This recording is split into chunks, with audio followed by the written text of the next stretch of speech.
केवल एक परमात्मा में श्रद्धा और समर्पण का संदेश देने वाली गीता सबको पवित्र करने का खुला आमंत्रण देती है।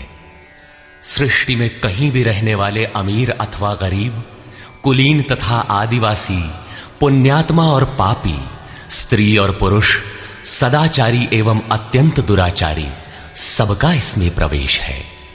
विशेषकर गीता पापियों के ही उद्धार का सुगम पथ बताती है। पुण्यात्मा तो भजते ही है। प्रस्तुत है उसी गीता की अद्वितीय व्याख्या, यथार्थ गीता का कैसेट प्रसारण।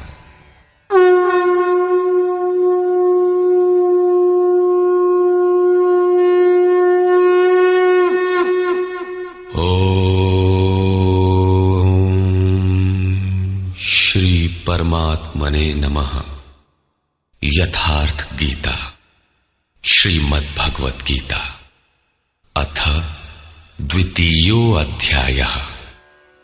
प्रथम अध्याय गीता की प्रवेशिका है, जिसमें आरंभ में पथिक को प्रतीत होने वाली उलझनों का चित्रण है।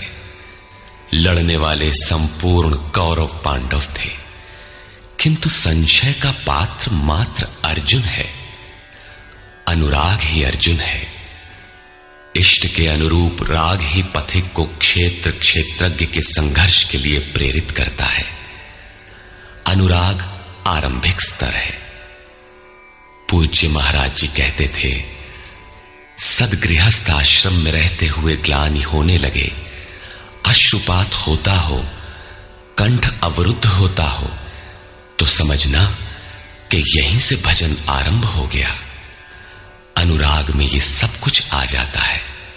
उसमें धर्म, नियम, सत्संग, भाव सभी विद्यमान होंगे।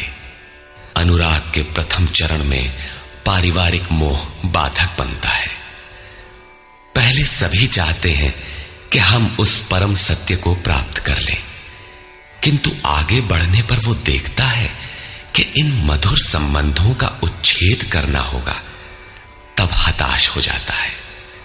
वो पहले से जो कुछ धर्म कर्म मानकर करता था, उतने में ही संतोष करने लगता है। अपने मोह की पुष्टि के लिए वो प्रचलित रूढ़ियों का प्रमाण भी प्रस्तुत करता है, जैसा अर्जुन ने किया कि कुल धर्म सनातन है। युद्ध से सनातन धर्म का लोप होगा, कुल क्षय होगा, स्वैराचार फैलेगा। ये अर्जुन का उत्तर नहीं था, बल्कि सद्गुरु के सान्निध्य से पूर्व की अपनाई गई एक कुरीति मात्र थी।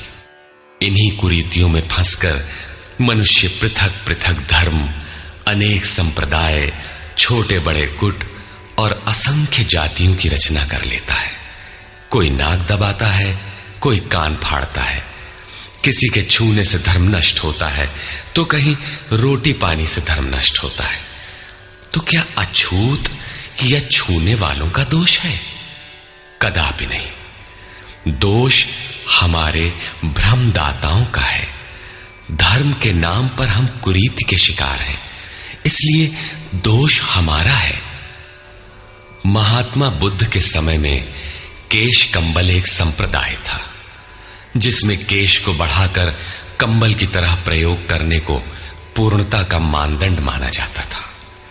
कोई गोव्रतिक गाय की भांति रहने वाला था, तो कोई कुक्कुरव्रतिक कुत्ते की तरह खाने पीने रहने वाला था। ब्रह्म विद्या का इनसे कोई संबंध नहीं है। संप्रदाय और कुरीतियां पहले भी थीं, आज भी हैं।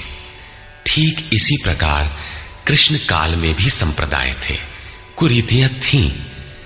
उनमें से एकाध कुरीति का शिकार अर्जुन भी था। उसने 4 तर्क प्रस्तुत किए। 1, ऐसे युद्ध से सनातन धर्म नष्ट हो जाएगा। 2, वर्ण संकर पैदा होगा। 3, पिंडोदक क्रिया लोप होगी। और 4, हम लोग कुलक्षय द्वारा महान पाप करने को उद्यत हुए हैं। इस पर योगेश्वर श्री कृष्ण ने कहा, संजय उवाच।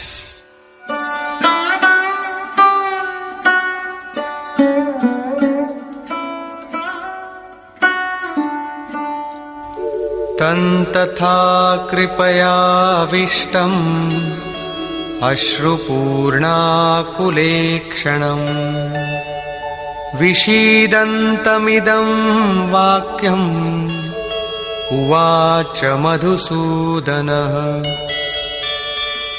करुणा से व्याप्त अश्रुपूर्ण व्याकुल नेत्रों वाले उस अर्जुन के प्रति मधुसूदन, मद का विनाश करने वाले भगवान ने ये वचन कहा। श्री भगवान उवाच।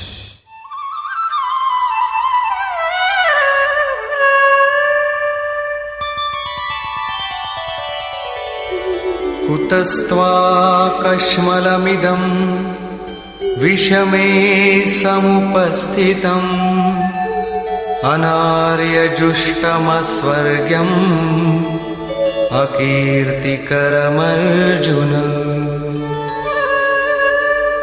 अर्जुन, इस विषम स्थल में तुझे ये अज्ञान कहां से हो गया? विषम स्थल अर्थात जिसकी समता का सृष्टि में कोई स्थल है ही नहीं, पारलौकिक है लक्ष्य जिसका, उस निर्विवाद स्थल पर तुझे अज्ञान कहां से हुआ? अज्ञान क्यों? अर्जुन तो सनातन धर्म की रक्षा के लिए कटिबद्ध है।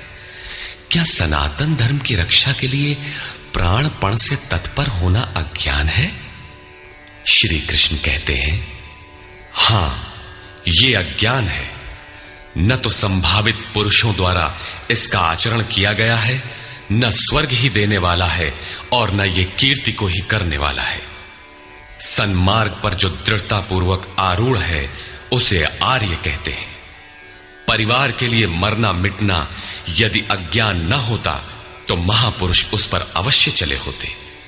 यदि कुल धर्म ही सत्य होता तो स्वर्ग और कल्याण की निःश्रेणी अवश्य बनता। ये कीर्तिदायक भी नहीं है। मीरा भजन करने लगी तो लोग कहें मीरा भई बावरी, सास कहे कुल नाशी रे।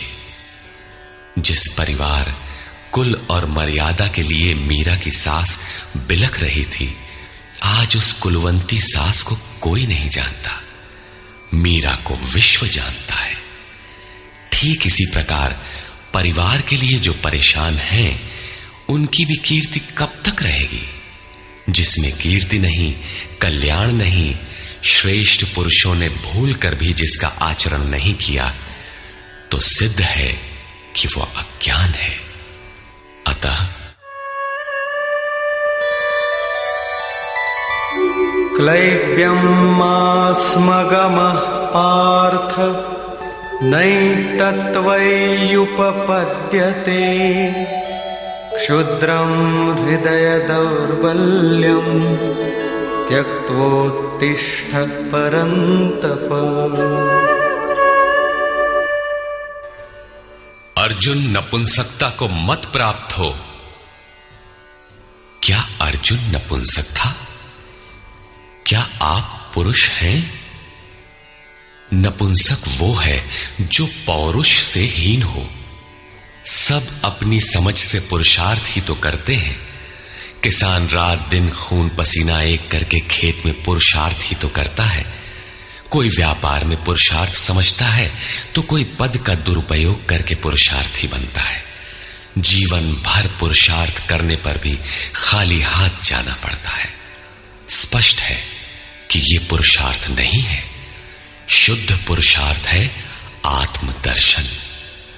गार्गी ने याज्ञवल्क्य से कहा, नपुंसक पुमान ज्ञेयो यो न वेत्ति हृदि स्थितम पुरुषम स्वप्रकाशम तस्मानंदात्मानमव्ययम्। वो पुरुष होते हुए भी नपुंसक है जो हृदयस्थ आत्मा को नहीं पहचानता। वो आत्मा ही पुरुष स्वरूप, स्वयं प्रकाश, उत्तम आनंद युक्त और अव्यक्त है। उसे पाने का प्रयास ही पौरुष है। अर्जुन, तू नपुंसकता को न प्राप्त हो, यह तेरे योग्य नहीं है। हे परम तप, हृदय की इस क्षुद्र दुर्बलता को त्याग कर युद्ध के लिए खड़ा हो। इस पर अर्जुन ने तीसरा प्रश्न प्रस्तुत किया। अर्जुन उवाच।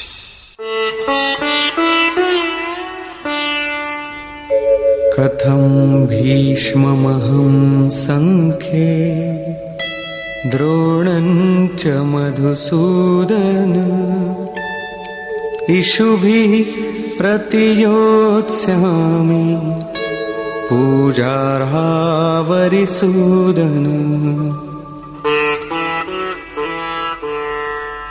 अहंकार का शमन करने वाले मधुसूदन, मैं रणभूमि में पितामह भीष्म और आचार्य द्रोण से किस प्रकार बाणों से युद्ध करूंगा, क्योंकि अरिसूदन वे दोनों ही पूजनीय हैं।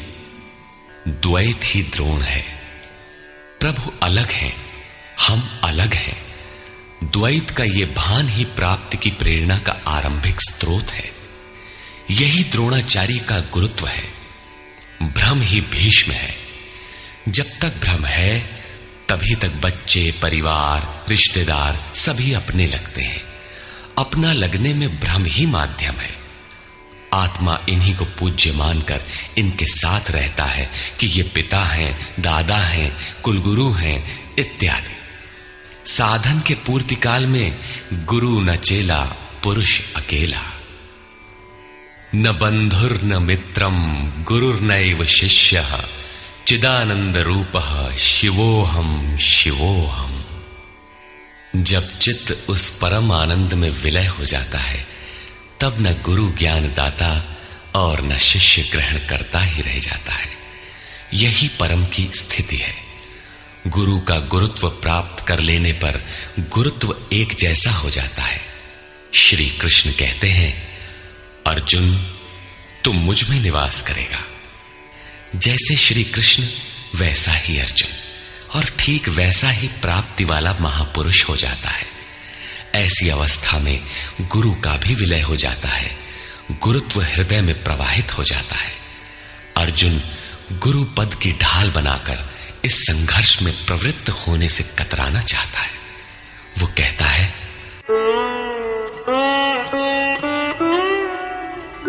गुरून् हत्वा हि महानुभावान् श्रेयो भोक्तुं भैक्षमपीह लोके हत्वार्थकामास्तु गुरूनिहैव भुञ्जीय भोगान् रुधिरप्रदिग्धान्। इन महानुभाव गुरुजनों को न मारकर मैं इस लोक में भिक्षा का अन्न भी श्रेयस्कर समझता हूं। यहां भिक्षा का अर्थ उदर पोषण के लिए भीख मांगना नहीं, बल्कि सत्पुरुषों की टूटी फूटी सेवा द्वारा उनसे कल्याण की याचना ही भिक्षा है। अन्नम ब्रह्मेति व्यजानात्। अन्न एकमात्र परमात्मा है, जिसे प्राप्त करके आत्मा सदा के लिए तृप्त हो जाता है, कभी अतृप्त नहीं रहता। हम महापुरुषों की सेवा और याचना द्वारा शनैः शनैः ब्रह्म पीयूष प्राप्त करें, किंतु ये परिवार न छूटे। यही अर्जुन के भिक्षान्न की कामना है। संसार में अधिकांश लोग ऐसा ही करते हैं। वे चाहते हैं कि पारिवारिक स्नेह संबंध न मारना पड़े और मुक्ति भी शनैः शनैः मिल जाए, किंतु चलने वाले पथिक के लिए, जिसके संस्कार इनसे ऊपर है, जिसमें संघर्ष की क्षमता है, स्वभाव में क्षत्रियत्व प्रवाहित है, उसके लिए इस भिक्षान्न का विधान नहीं है। स्वयं न करके याचना करना भिक्षान्न है। गौतम बुद्ध ने भी मध्यम निकाय के धम्म दायाद सुत्त में इस भिक्षान्न की आमिष दायाद कहकर उसे हेय माना है, जबकि शरीर यापन से सभी भिक्षु थे। इन गुरुजनों को मारकर मिलेगा क्या? इस लोक में रुधिर से सने अर्थ और काम के भोग ही तो भोगने को मिलेंगे। अर्जुन कदाचित सोचता था कि भजन से भौतिक सुखों की मात्रा में अभिवृद्धि होगी। इतना संघर्ष झेलने के बाद भी इस शरीर के पोषक अर्थ और काम के भोग ही तो मिलेंगे। वो पुनः तर्क देता है,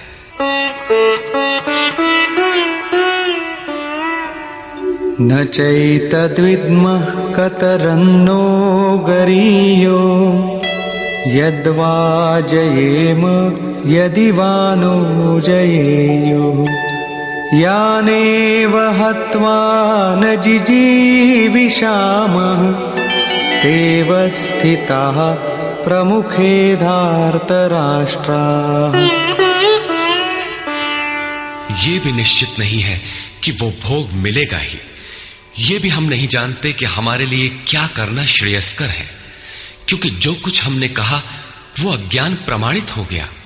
ये भी ज्ञात नहीं है कि हम जीतेंगे अथवा वे ही जीतेंगे। जिन्हें मारकर हम जीना भी नहीं चाहते, वे ही धृतराष्ट्र के पुत्र हमारे सामने खड़े हैं। अज्ञान रूपी धृतराष्ट्र से उत्पन्न मोह इत्यादि स्वजन समुदाय मिट ही जाएंगे, तब हम जीकर ही क्या करेंगे। अर्जुन पुनः सोचता है कि जो कुछ हमने कहा कदाचित ये भी अज्ञान हो, अतः प्रार्थना करता है। कार्पण्यदोषोपहतः स्वभावः पृच्छामि त्वां धर्मसम्मूढचेताः यच्छ्रेयस्यान्निश्चितं ब्रूहि तन्मे शिष्यस्तेऽहं शाधि मां त्वां प्रपन्नम्।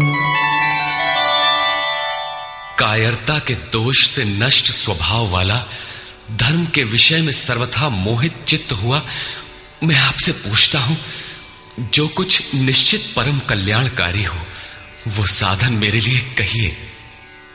यहां अर्जुन ने पूर्ण समर्पण कर दिया। अभी तक वो श्री कृष्ण को अपने स्तर का ही समझता था, अनेक विद्याओं में अपने को कुछ आगे ही मानता था। यहां उसने अपनी बागडोर श्री कृष्ण को वस्तुतः सौंप दी।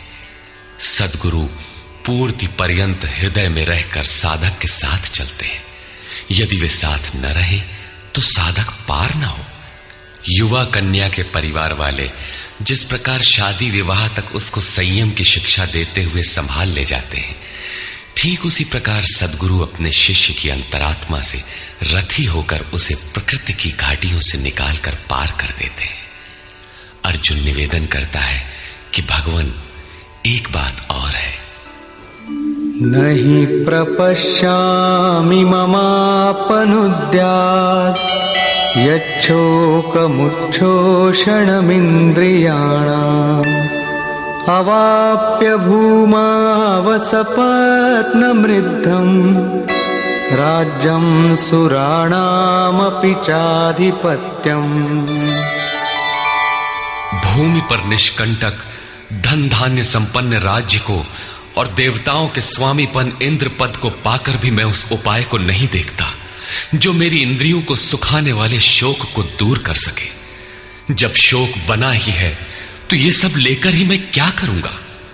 यदि इतना ही मिलना है तो क्षमा करें। अर्जुन ने सोचा, अब इसके आगे बतावेंगे भी क्या। संजय उवाच। एवमुक्त्वा ऋषिकेशं गुडाकेशः परन्तप न योत्स्यैति गोविन्दम् उक्त्वा तूष्णीं बभूवः। संजय बोला, हे राजन, मोह निशाजयी अर्जुन ने हृदय के सर्वज्ञ श्री कृष्ण से ये कहकर कि गोविंद, मैं युद्ध नहीं करूंगा, चुप हो गया। अभी तक अर्जुन की दृष्टि पौराणिक है, जिसमें कर्म कांडों के साथ भोगों की उपलब्धि का विधान है, जिसमें स्वर्ग ही सब कुछ माना जाता है, जिस पर श्री कृष्ण प्रकाश डालेंगे कि ये विचारधारा भी गलत है।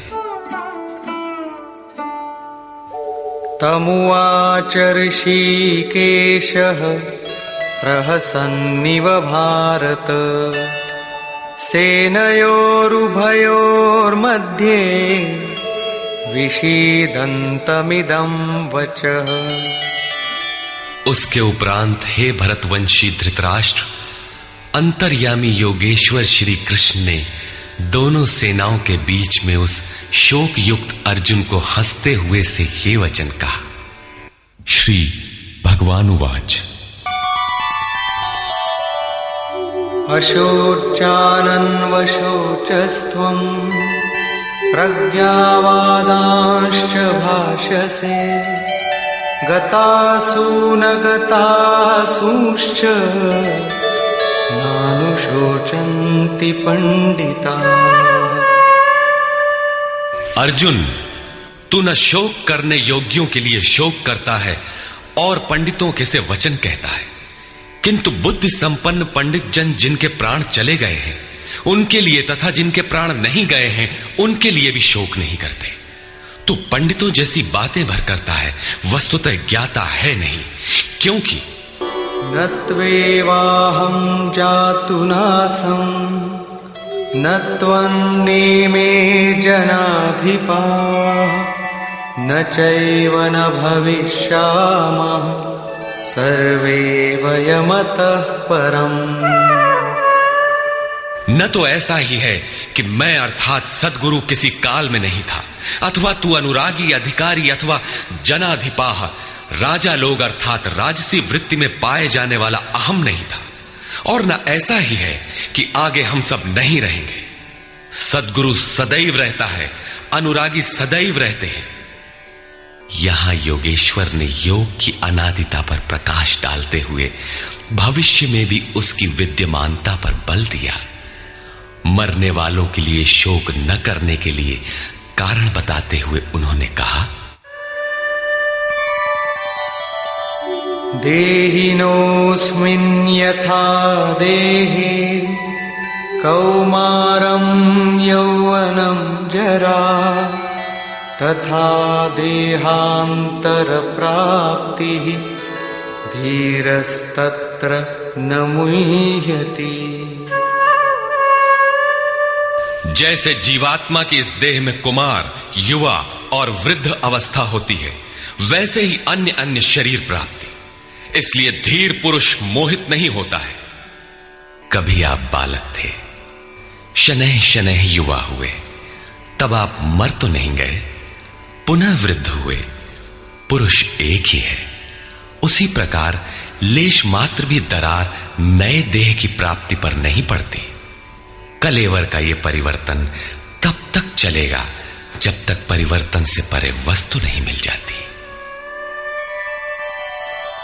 मात्रा स्पर्शास्तु कौन्तेय शीतोष्ण सुख दुःखदाः आगमापायिनो नित्याः तां स्थितिक्षस्व भारत।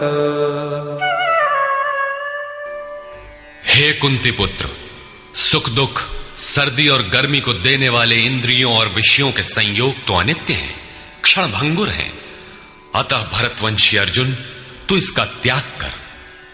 अर्जुन इंद्रिय और विषय के संयोग जन्य सुख का स्मरण करके ही विकल था। कुल धर्म, कुल गुरुओं की पूज्यता इत्यादि इंद्रियों के लगाव के अंतर्गत है। ये क्षणिक हैं, झूठे हैं, नाशवान हैं। विषयों का संयोग न सदैव मिलेगा और न सदैव इंद्रियों में क्षमता ही रहेगी। अतः अर्जुन, तू इनका त्याग कर, सहन कर। क्यों? क्या हिमालय की लड़ाई थी जो अर्जुन सर्दी सहन करता? अथवा क्या ये रेगिस्तान की लड़ाई है जहां अर्जुन गर्मी सहन करे? कुरुक्षेत्र जैसा कि लोग बाहर बताते हैं समशीतोष्ण स्थली है। कुल 18 दिन तो लड़ाई हुई, इतने में कहां जाड़ा गर्मी बीत गई। वस्तुतः सर्दी गर्मी, दुख सुख, मान अपमान का सहन करना एक योगी पर निर्भर करता है। यह हृदय देश की लड़ाई का चित्रण है। बाहर युद्ध के लिए गीता नहीं कहती। यह क्षेत्र क्षेत्रज्ञ का संघर्ष है, जिसमें आसुरी संपद का सर्वथा शमन कर परमात्मा में स्थिति दिलाकर दैवी संपद भी शांत हो जाती है। जब विकार है ही नहीं तो सजातीय प्रवृत्तियां किस पर आक्रमण करें? अतः पूर्णत्व के साथ वे भी शांत हो जाती हैं, इससे पहले नहीं।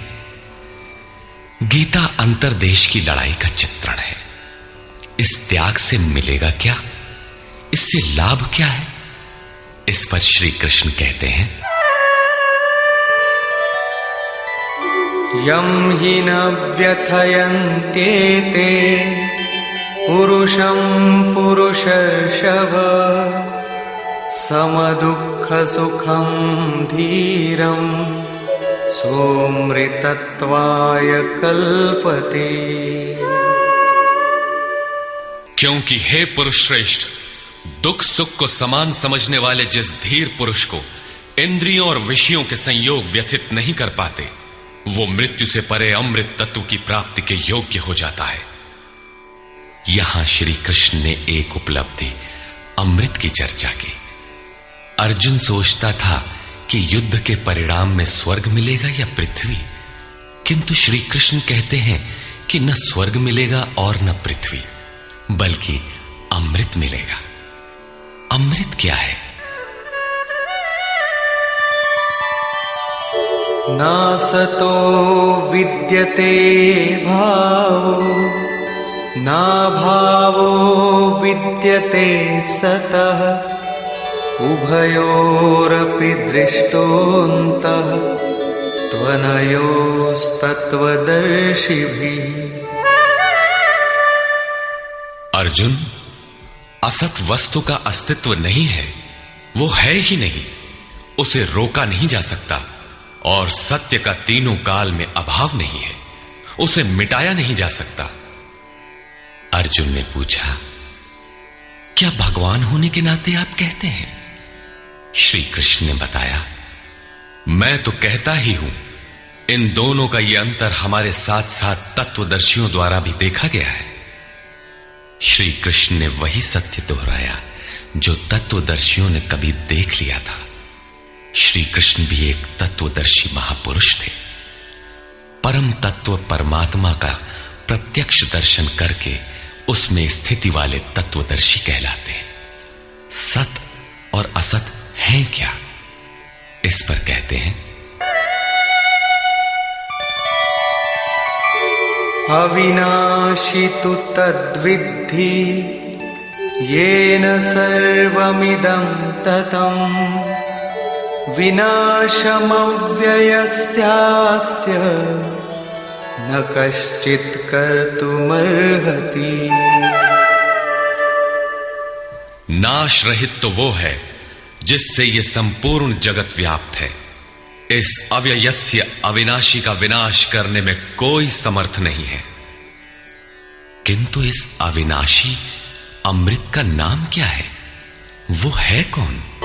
अंतवंत इमे देहा नित्यस्योक्ता शरीरिणः अनाशिनो प्रमेयस्य तस्माद्युध्यस्व भारत।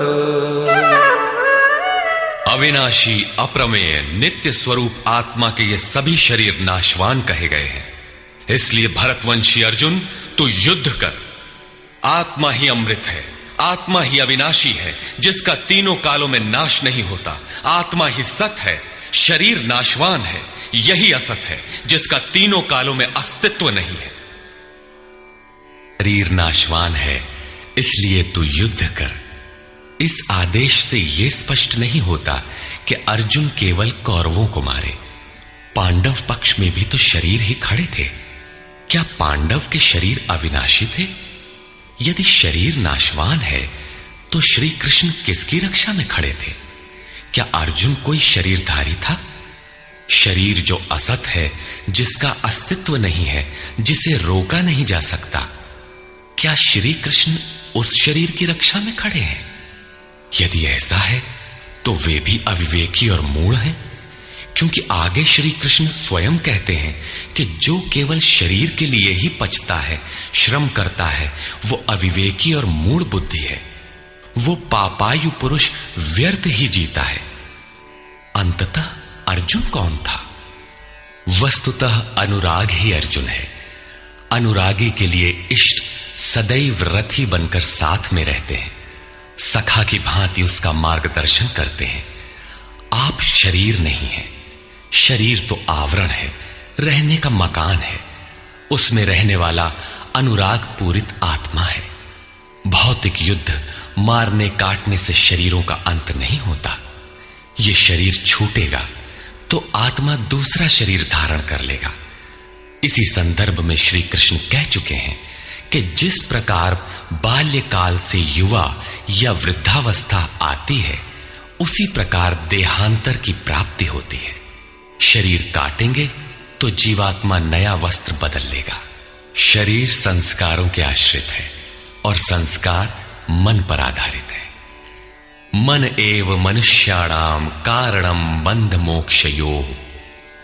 मन का सर्वथा निरोध होना, अचल स्थिर ठहरना और अंतिम संस्कार का विलय एक ही क्रिया है। संस्कारों की सतह का टूट जाना ही शरीरों का अंत है। इसे तोड़ने के लिए आपको आराधना करनी होगी, जिसे श्री कृष्ण ने कर्म या निष्काम कर्मयोग की संज्ञा दी है। कृष्ण ने स्थान स्थान पर अर्जुन को युद्ध की प्रेरणा दी, किंतु एक भी श्लोक ऐसा नहीं है जो भौतिक युद्ध या मारकाट का समर्थन करता हो।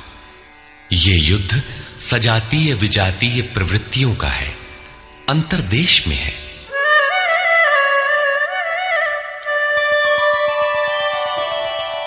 य एनं वेत्ति हन्तारं यश्चैनं मन्यते हतम् उभौ तौ न विजानीतो नायं हन्ति न हन्यते। जो इस आत्मा को मारने वाला मानता है तथा जो इस आत्मा को मरा हुआ समझता है, वे दोनों ही आत्मा को नहीं जानते, क्योंकि ये आत्मा न तो मारता है और न मारा ही जाता है। पुनः इसी पर बल देते हैं।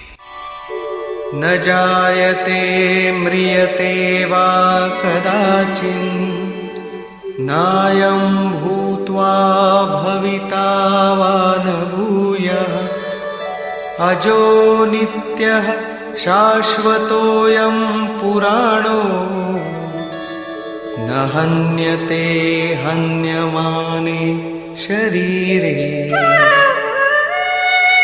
ये आत्मा किसी काल में न तो जन्मता है और न मरता है, क्योंकि ये वस्त्र ही तो बदलता है। न ये आत्मा होकर अन्य कुछ होने वाला है, क्योंकि यह अजन्मा है, नित्य है, शाश्वत और पुरातन है। शरीर के नाश होने पर भी उसका नाश नहीं होता। आत्मा ही सत्य है, आत्मा ही पुरातन है, आत्मा ही शाश्वत और सनातन है। आप कौन है? सनातन धर्म के अनुयायी। सनातन कौन है? आत्मा। आप आत्मा के अनुयायी हैं। आत्मा, परमात्मा और ब्रह्म एक दूसरे के पर्याय हैं। आप कौन है? शाश्वत धर्म के उपासक। शाश्वत कौन है? आत्मा। अर्थात हम आप आत्मा के उपासक हैं। यदि आप आत्मिक पथ को नहीं जानते तो आपके पास शाश्वत सनातन नाम की कोई वस्तु नहीं है। उसके लिए आप आहें भरते हैं तो प्रत्याशी अवश्य है, किंतु सनातन धर्मी नहीं है। सनातन धर्म के नाम पर किसी कुरीति के शिकार हैं। देश विदेश में मानव मात्र में आत्मा एक ही जैसा है। इसलिए विश्व में कहीं भी कोई आत्मा की स्थिति दिलाने वाली क्रिया जानता है और उस पर चलने के लिए प्रयत्नशील है, तो वो सनातन धर्मी है। चाहे वो अपने को ईसाई, मुसलमान, यहूदी या कुछ भी क्यों न कह ले। वेदा विनाशिनं नित्यं य एनमजमव्ययम् कथं स पुरुषः पार्थ कं घातयति हन्तिकम्। पार्थिव शरीर को रथ बनाकर ब्रह्म रूपी लक्ष्य पर अचूक निशाना लगाने वाला पृथा पुत्र अर्जुन, जो पुरुष इस आत्मा को नाश रहित, नित्य, अजन्मा और अव्यक्त जानता है, वो पुरुष कैसे किसी को मरवाता है और कैसे किसी को मारता है। अविनाशी का विनाश असंभव है, अजन्मा जन्म नहीं लेता, अतः शरीर के लिए शोक नहीं करना चाहिए। इसी को उदाहरण से स्पष्ट करते हैं।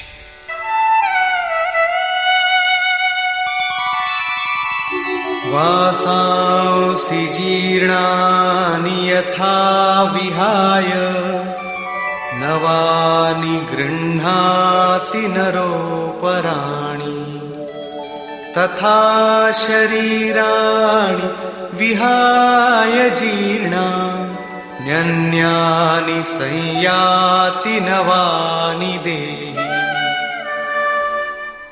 जैसे मनुष्य जीर्णानि वासांसि, जीर्ण शीर्ण पुराने वस्त्रों को त्याग कर नए वस्त्रों को ग्रहण करता है, ठीक वैसे ही ये जीवात्मा पुराने शरीरों को त्याग कर दूसरे नए शरीरों को धारण करता है।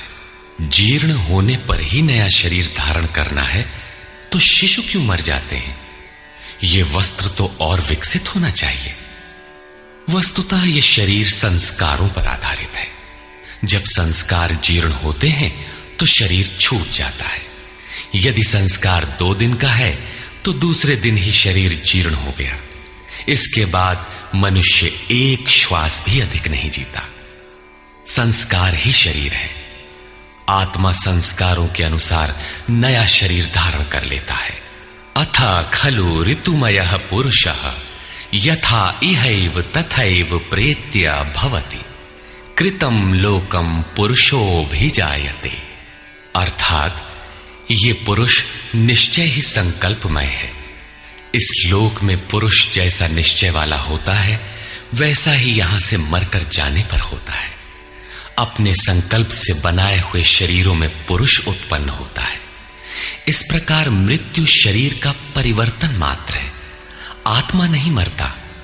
पुनः इसकी अजरता अमरता पर बल देते हैं। नैनं छिन्दन्ति शस्त्राणि नैनं दहति पावकः न चैनं क्लेदयन्त्यापो न शोषयति मारुतः। अर्जुन, इस आत्मा को शस्त्रादि नहीं काटते, अग्नि इसे जला नहीं सकता, जल इसे गीला नहीं कर सकता और न वायु इसे सुखा ही सकता है। अच्छेद्यो यमदाह्योऽयम् अक्लेद्यो शोष्यैव च नित्यः सर्वगतः स्थाणुः अचलोऽयं सनातनः। ये आत्मा अच्छेद्य है, इसे छेदा नहीं जा सकता। ये अदाह्य है, इसे जलाया नहीं जा सकता। ये अक्लेद्य है, इसे गीला नहीं किया जा सकता। आकाश इसे अपने में समाहित नहीं कर सकता। ये आत्मा निसंदेह, अशोष्य, सर्वव्यापक, अचल, स्थिर रहने वाला और सनातन है। अर्जुन ने कहा था कि कुल धर्म सनातन है। ऐसा युद्ध करने से सनातन धर्म नष्ट हो जाएगा, किंतु श्री कृष्ण ने इसे अज्ञान माना और आत्मा को ही सनातन बताया। आप कौन हैं? सनातन धर्म के अनुयायी। सनातन कौन है? आत्मा। यदि आप आत्मा पर्यंत दूरी तय करने वाली विधि विशेष से अवगत नहीं हैं, तो आप सनातन धर्म नहीं जानते। इसका कुपरिणाम सांप्रदायिकता में फंसे धर्म भीरू लोगों को भोगना पड़ रहा है। जब मैटर क्षेत्र में पैदा होने वाली कोई वस्तु इस सनातन का स्पर्श नहीं कर सकती, तो छूने खाने से सनातन धर्म नष्ट कैसे हो सकता है? यह धर्म नहीं, एक कुरीति परिस्थिति थी जिससे भारत में सांप्रदायिक वैमनस्य बढ़ा और राष्ट्रीय एकता की आज भी समस्या बनी हुई है। धर्म की शरण हम क्यों जाते हैं? क्योंकि हम मरण धर्मा हैं और धर्म कोई ठोस चीज है जिसकी शरण जाकर हम भी अमर हो जाएं। हम तो मारने से मरेंगे और ये धर्म केवल छूने और खाने से मर जाएगा, तो हमारी क्या रक्षा करेगा? धर्म तो आपकी रक्षा करता है, आपसे शक्तिशाली है। आप तलवार से मरेंगे और धर्म वो छूने से नष्ट हो गया। कैसा है आपका धर्म? कुरीतियां नष्ट होती हैं, न कि सनातन। सनातन तो ऐसी ठोस वस्तु है जिसे शस्त्र नहीं काटते, अग्नि जला नहीं सकता, जल इसे गीला नहीं कर सकता। खान पान तो दूर, प्रकृति में उत्पन्न कोई वस्तु उसका स्पर्श भी नहीं कर पाती, तो वो सनातन नष्ट कैसे हो गया? ऐसी ही कतिपय कुरीतियां अर्जुन काल में भी थी। उनका शिकार अर्जुन भी था। उसने विलाप करते हुए गिड़गिड़ा कर कहा कि कुल धर्म सनातन है, युद्ध से सनातन धर्म नष्ट हो जाएगा। कुल धर्म नष्ट होने से हम अनंत काल तक नरक में चले जाएंगे। किंतु श्री कृष्ण ने कहा, तुझे ये अज्ञान कहां से उत्पन्न हो गया? सिद्ध है कि वो कोई कुरीति थी। तभी तो श्री कृष्ण ने उसका निराकरण किया और बताया कि आत्मा ही सनातन है। यदि आप आत्मिक पथ नहीं जानते तो सनातन धर्म में आपका अभी तक प्रवेश नहीं हुआ है। जब यह सनातन शाश्वत आत्मा सबके अंदर व्याप्त है तो खोजा किसे जाए? इस पर श्री कृष्ण कहते हैं, अव्यक्तोऽयमचिन्त्योऽयम् अविकार्योऽयमुच्यते तस्मादेवं विदित्वैनं नानुशोचितुमर्हसि। ये आत्मा अव्यक्त अर्थात इंद्रियों का विषय नहीं है। इंद्रियों के द्वारा इसे समझा नहीं जा सकता। जब तक इंद्रियों और विषयों का संयोग है तब तक आत्मा तो है, किंतु उसे समझा नहीं जा सकता। वो अचिंत्य है। जब तक चित्त और चित्त की लहर है तब तक वो शाश्वत है तो, किंतु हमारे दर्शन, उपभोग और प्रवेश के लिए नहीं है। अतः चित्त का निरोध करें। पीछे श्री कृष्ण बता आए हैं कि असत वस्तु का अस्तित्व नहीं है और सत का तीनों कालों में अभाव नहीं है। वो सत है आत्मा। आत्मा ही अपरिवर्तनशील, शाश्वत, सनातन और अव्यक्त है। तत्वदर्शियों ने आत्मा को इन विशेष गुणधर्मों से युक्त देखा। न 10 भाषाओं के ज्ञाता ने देखा, न किसी समृद्धशाली ने देखा, बल्कि तत्वदर्शियों ने देखा। श्री कृष्ण ने आगे बताया कि तत्व है परमात्मा। मन के निरोध काल में साधक उसका दर्शन और उसमें प्रवेश पाता है। प्राप्ति काल में भगवान मिलते हैं और दूसरे ही क्षण वो अपने आत्मा को ईश्वरीय गुण धर्मों से विभूषित देखता है। वो देखता है कि आत्मा ही सत्य, सनातन और परिपूर्ण है। ये आत्मा अचिंत्य है। ये विकार रहित अर्थात न बदलने वाला कहा जाता है। अतः अर्जुन, आत्मा को ऐसा जानकर तू शोक करने योग्य नहीं है। अब श्री कृष्ण अर्जुन के विचारों में विरोधाभास दिखाते हैं, जो सामान्य तर्क है। अथ चैनं नित्यजातं नित्यं वा मन्यसे मृतं तथापि त्वं महाबाहो नैवं शोचितुमर्हसि। यदि तू इसे सदैव जन्मने वाला और सदा मरने वाला माने तब भी तुझे शोक नहीं करना चाहिए, क्योंकि जातस्य हि ध्रुवो मृत्युः ध्रुवं जन्म मृतस्य च तस्मादपरिहार्येऽर्थे न त्वं शोचितुमर्हसि।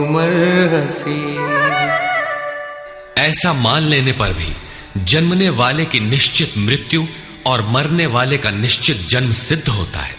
इसलिए भी तू बिना उपाय वाले इस विषय में शोक करने लायक नहीं है। जिसका कोई इलाज नहीं, उसके लिए शोक करना एक अन्य दुख को आमंत्रित करना है। अव्यक्तादीनि व्यक्तादीनि भूतानि व्यक्तमध्यानि भारत अव्यक्तनिधनान्येव तत्र का परिदेवना। अर्जुन, संपूर्ण प्राणी जन्म से पहले बिना शरीर वाले और मरने के बाद भी बिना शरीर वाले हैं। जन्म के पूर्व और पश्चात भी दिखाई नहीं पड़ते, केवल जन्म मृत्यु के बीच में ही शरीर धारण किए हुए दिखाई देते हैं। अतः इस परिवर्तन के लिए व्यर्थ की चिंता क्यों करते हो? इस आत्मा को देखता कौन है? इस पर कहते हैं,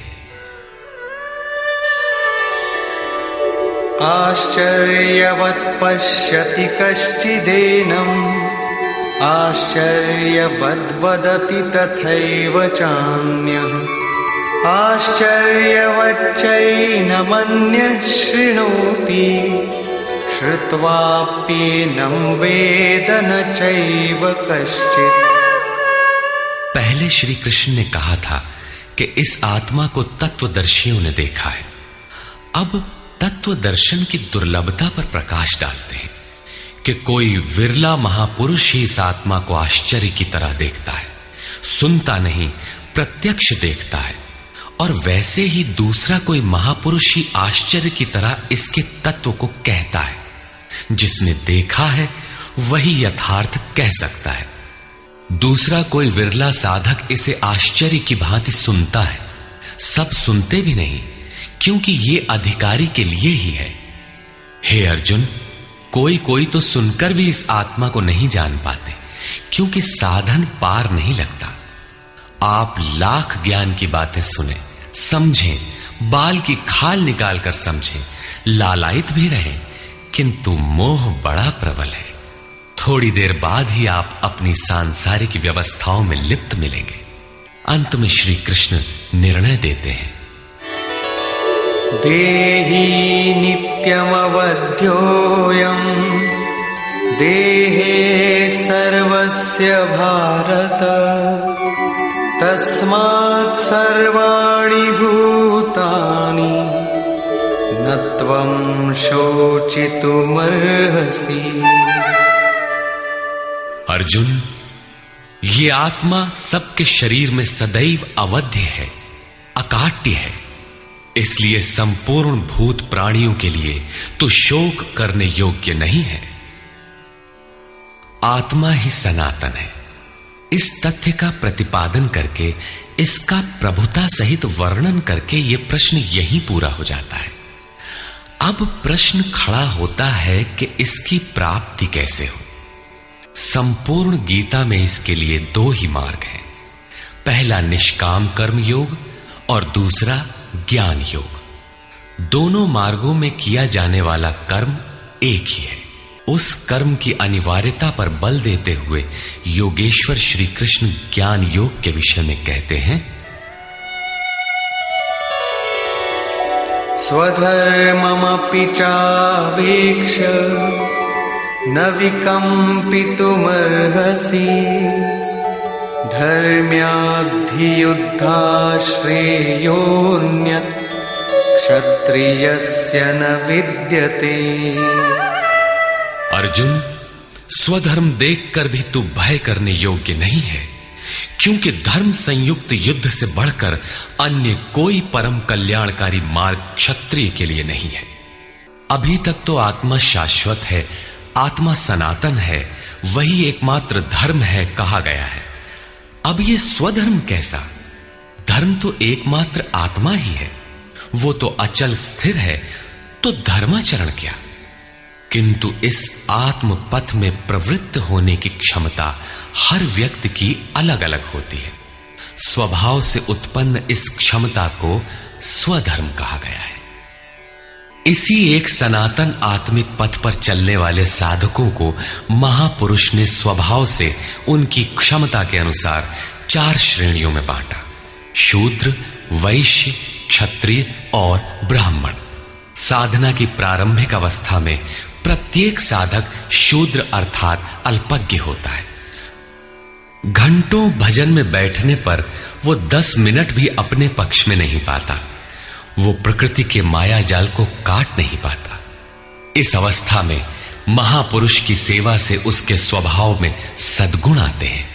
वो वैश्य श्रेणी का साधक बन जाता है। आत्मिक संपत्ति ही स्थिर संपत्ति है।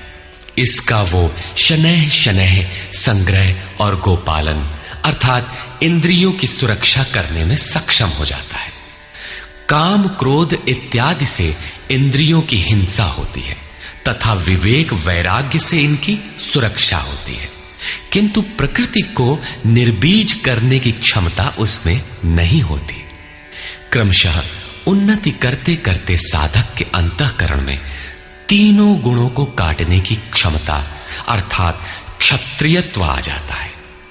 इसी स्तर पर प्रकृति और उसके विकारों को नाश करने की क्षमता आ जाती है। इसलिए युद्ध यहीं से आरंभ होता है। क्रमशः साधन करके साधक ब्राह्मणत्व की श्रेणी में बदल जाता है।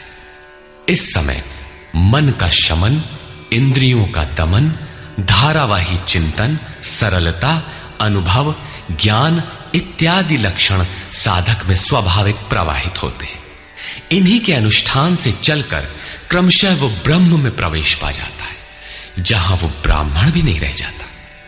विदेह राजा जनक की सभा में महर्षि याज्ञवल्क्य ने चाक्रायण, उशस्ति, कहोल, आरुणि, उद्यालक और गार्गी के प्रश्नों का समाधान करते हुए बताया कि आत्म साक्षात्कार का पूर्णतया संपादन करने वाला ही ब्राह्मण होता है। ये आत्मा ही लोक परलोक और समस्त प्राणियों को भीतर से नियमित करता है। सूर्य, चंद्रमा, पृथ्वी, जल, वायु, अग्नि, तारागण, अंतरिक्ष, आकाश एवं प्रत्येक क्षण इस आत्मा के ही प्रशासन में है। ये तुम्हारा आत्मा अंतर्यामी अमृत है। आत्मा अक्षर है, इससे भिन्न सब नाशवान है। जो कोई इसी लोक में इस अक्षर को न जानकर हवन करता है, तप करता है, हजारों वर्षों तक यज्ञ करता है, उसका ये सब कर्म नाशवान है। जो कोई भी इस अक्षर को जाने बिना इस लोक से मरकर जाता है, वो दयनीय है, कृपण है, और जो इस अक्षर को जानकर इस लोक से मरकर जाता है, वो ब्राह्मण है। अर्जुन क्षत्रिय श्रेणी का साधक है। श्री कृष्ण कहते हैं कि क्षत्रिय श्रेणी के साधक के लिए युद्ध के अतिरिक्त कोई कल्याणकारक रास्ता है ही नहीं। प्रश्न उठता है कि क्षत्रिय है क्या?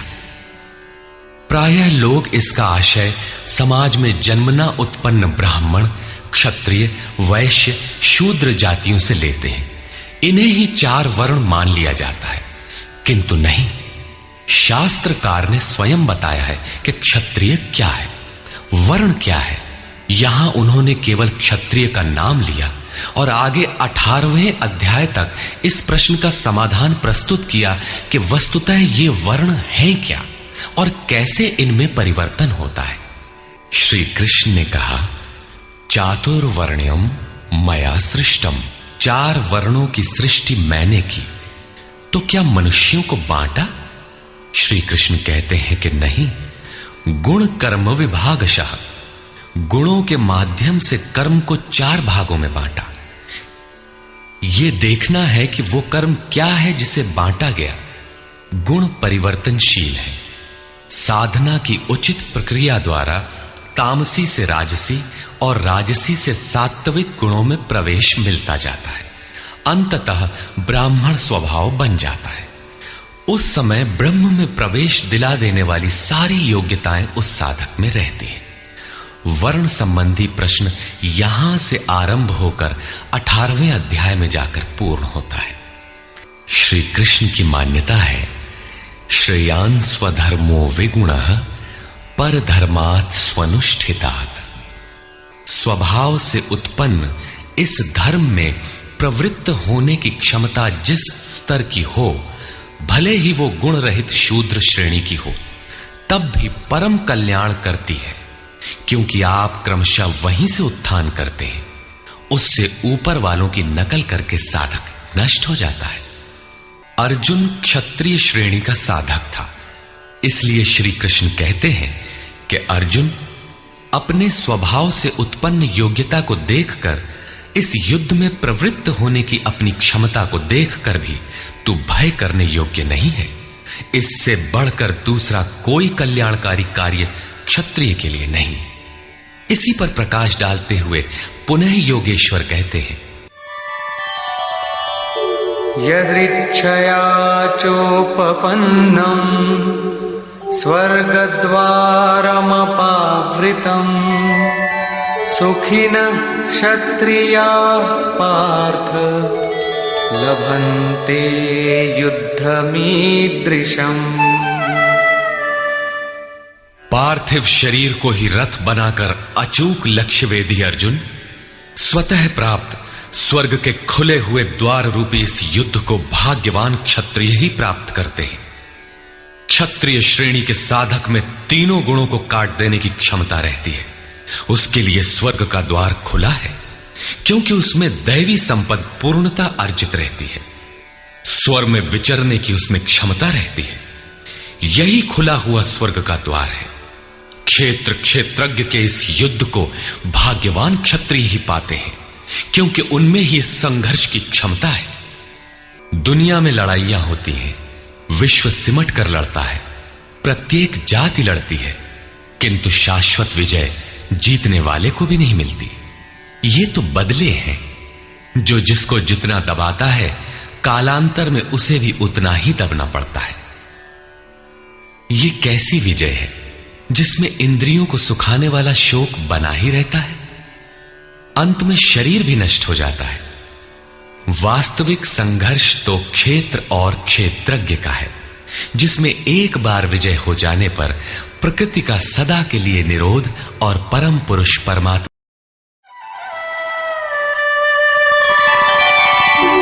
अथ चेत्त्वमिमं धर्म्यं संग्रामं न करिष्यसि ततः स्वधर्मं कीर्तिं च हित्वा पापमवाप्स्यसि।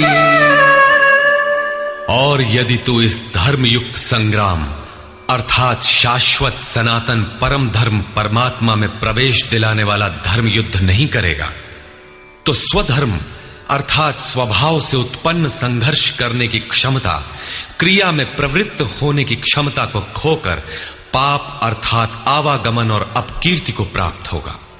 अपकीर्ति पर प्रकाश डालते हैं। अकीर्तिं चापि भूतानि कथयिष्यन्ति ते व्ययाम् संभावितस्य चाकीर्तिः मरणादतिरिच्यते। सब लोग बहुत काल तक तेरी अपकीर्ति का कथन करेंगे। आज भी पदच्युत होने वाले महात्माओं में विश्वामित्र, पाराशर, निमि, श्रृंगी इत्यादि की गणना होती है। बहुत से साधक अपने धर्म पर विचार करते हैं, सोचते हैं कि लोग हमें क्या कहेंगे। ऐसा भाव भी साधना में सहायक होता है। इससे साधना में लगे रहने की प्रेरणा मिलती है। कुछ दूरी तक यह भाव भी साथ देता है। माननीय पुरुषों के लिए अपकीर्ति मरण से भी बढ़कर होती है। भयाद्रणादुपरतम् मौस्यन्ते त्वां महारथाः येषां च त्वं बहुमतो भूत्वा यास्यसि लाघवम्। जिन महारथियों की निगाह में तू बहुत माननीय होकर अब तुच्छता को प्राप्त होगा, वे महारथी लोग तुझे भय के कारण युद्ध से उपराम हुआ मानेंगे। महारथी कौन? इस पथ पर महान परिश्रम से आगे बढ़ने वाले साधक महारथी हैं। इसी प्रकार इतने ही परिश्रम से अविद्या की ओर खींचने वाले काम, क्रोध, लोभ, मोहादि भी महारथी हैं। जो तुझे बहुत सम्मान देते थे कि साधक प्रशंसनीय है, तुम उनकी निगाह से गिर जाओगे। इतना ही नहीं बल्कि अवाच्यवादांश्च बहून् वदिष्यन्ति तवाहिताः निन्दन्तस्तव सामर्थ्यम् ततो दुःखतरं नु किम्। वैरी लोग तेरे पराक्रम की निंदा करते हुए बहुत से न कहने योग्य वचनों को कहेंगे। एक दोष आता है तो चारों ओर से निंदा और बुराइयों की झड़ी लग जाती है। न कहने योग्य वचन भी कहे जाते हैं। इससे बड़ा दुख क्या होगा?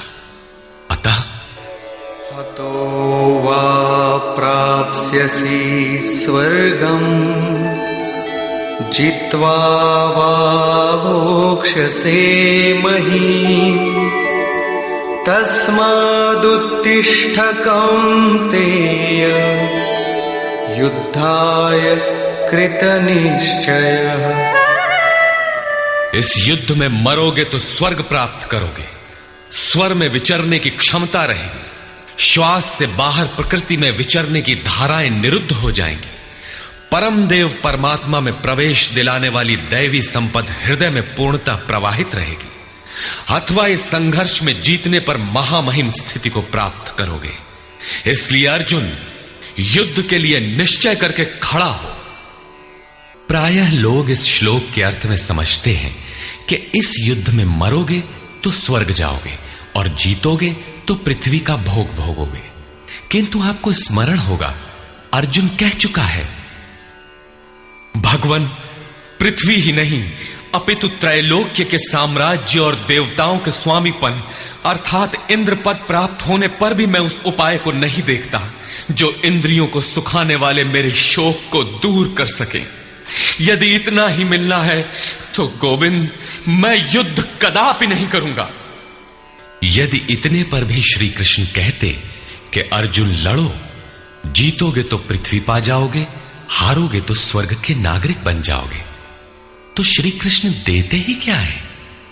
अर्जुन इससे आगे का सत्य, श्रेय, परम कल्याण की कामना वाला शिष्य था, जिसे सद्गुरुदेव श्री कृष्ण ने बताया कि क्षेत्रज्ञ के इस संघर्ष में यदि शरीर का समय पूरा हो जाता है और लक्ष्य तक नहीं पहुंच सके तो स्वर्ग प्राप्त करोगे, अर्थात स्वर में ही विचरण करने की क्षमता प्राप्त कर लोगे।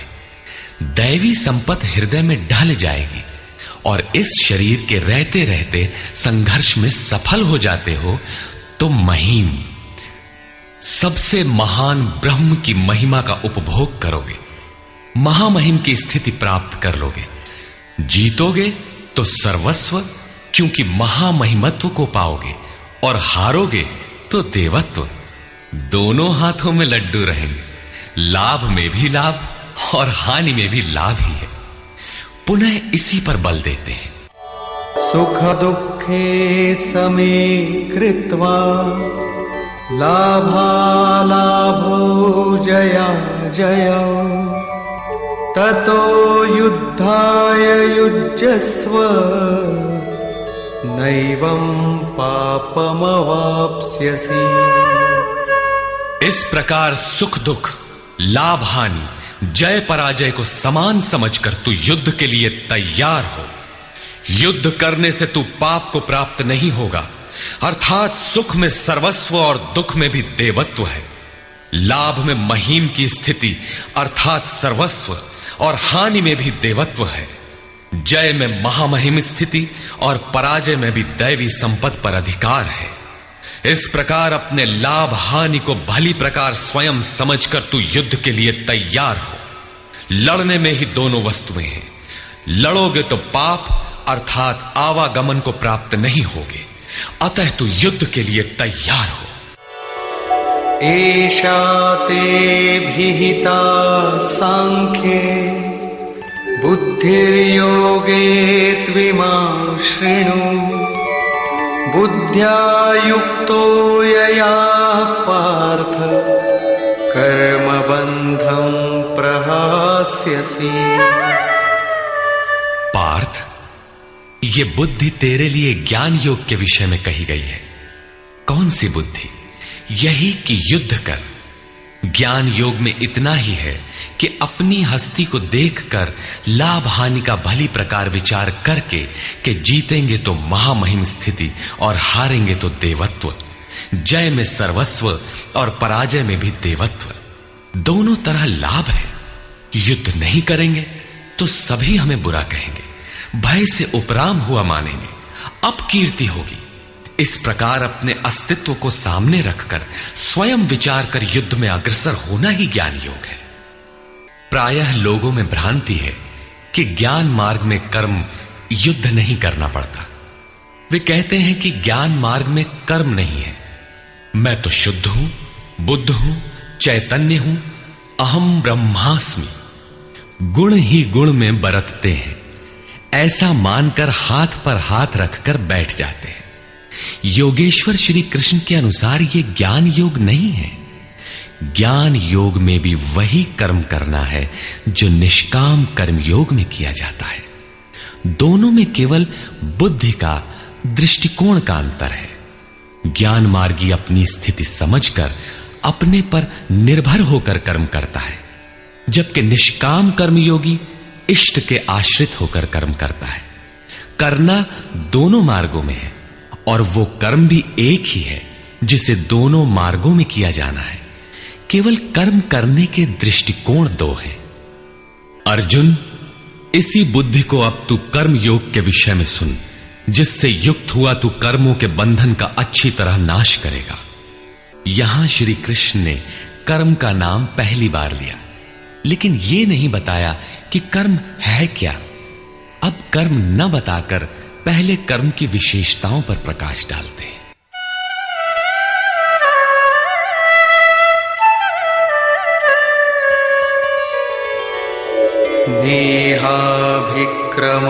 नेहाभिक्रमनाशोऽस्ति प्रत्यवायो न विद्यते स्वल्पमप्यस्य धर्मस्य त्रायते महतो भयात्।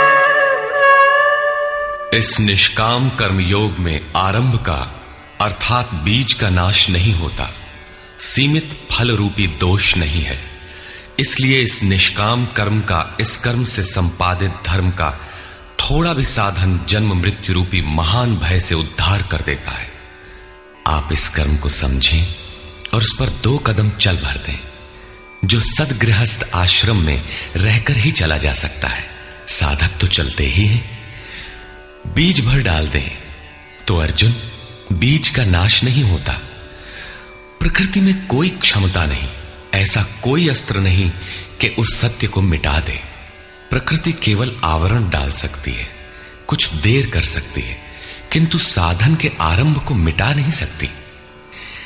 आगे श्री कृष्ण ने बताया कि सभी पापियों से भी बड़ा पापी ही क्यों न हो, ज्ञान रूपी नौका द्वारा निसंदेह पार हो जाएगा। ठीक उसी बात को यहां कहते हैं कि अर्जुन, निष्काम कर्म योग का बीजारोपण भर कर दें तो उस बीज का कभी नाश नहीं होता।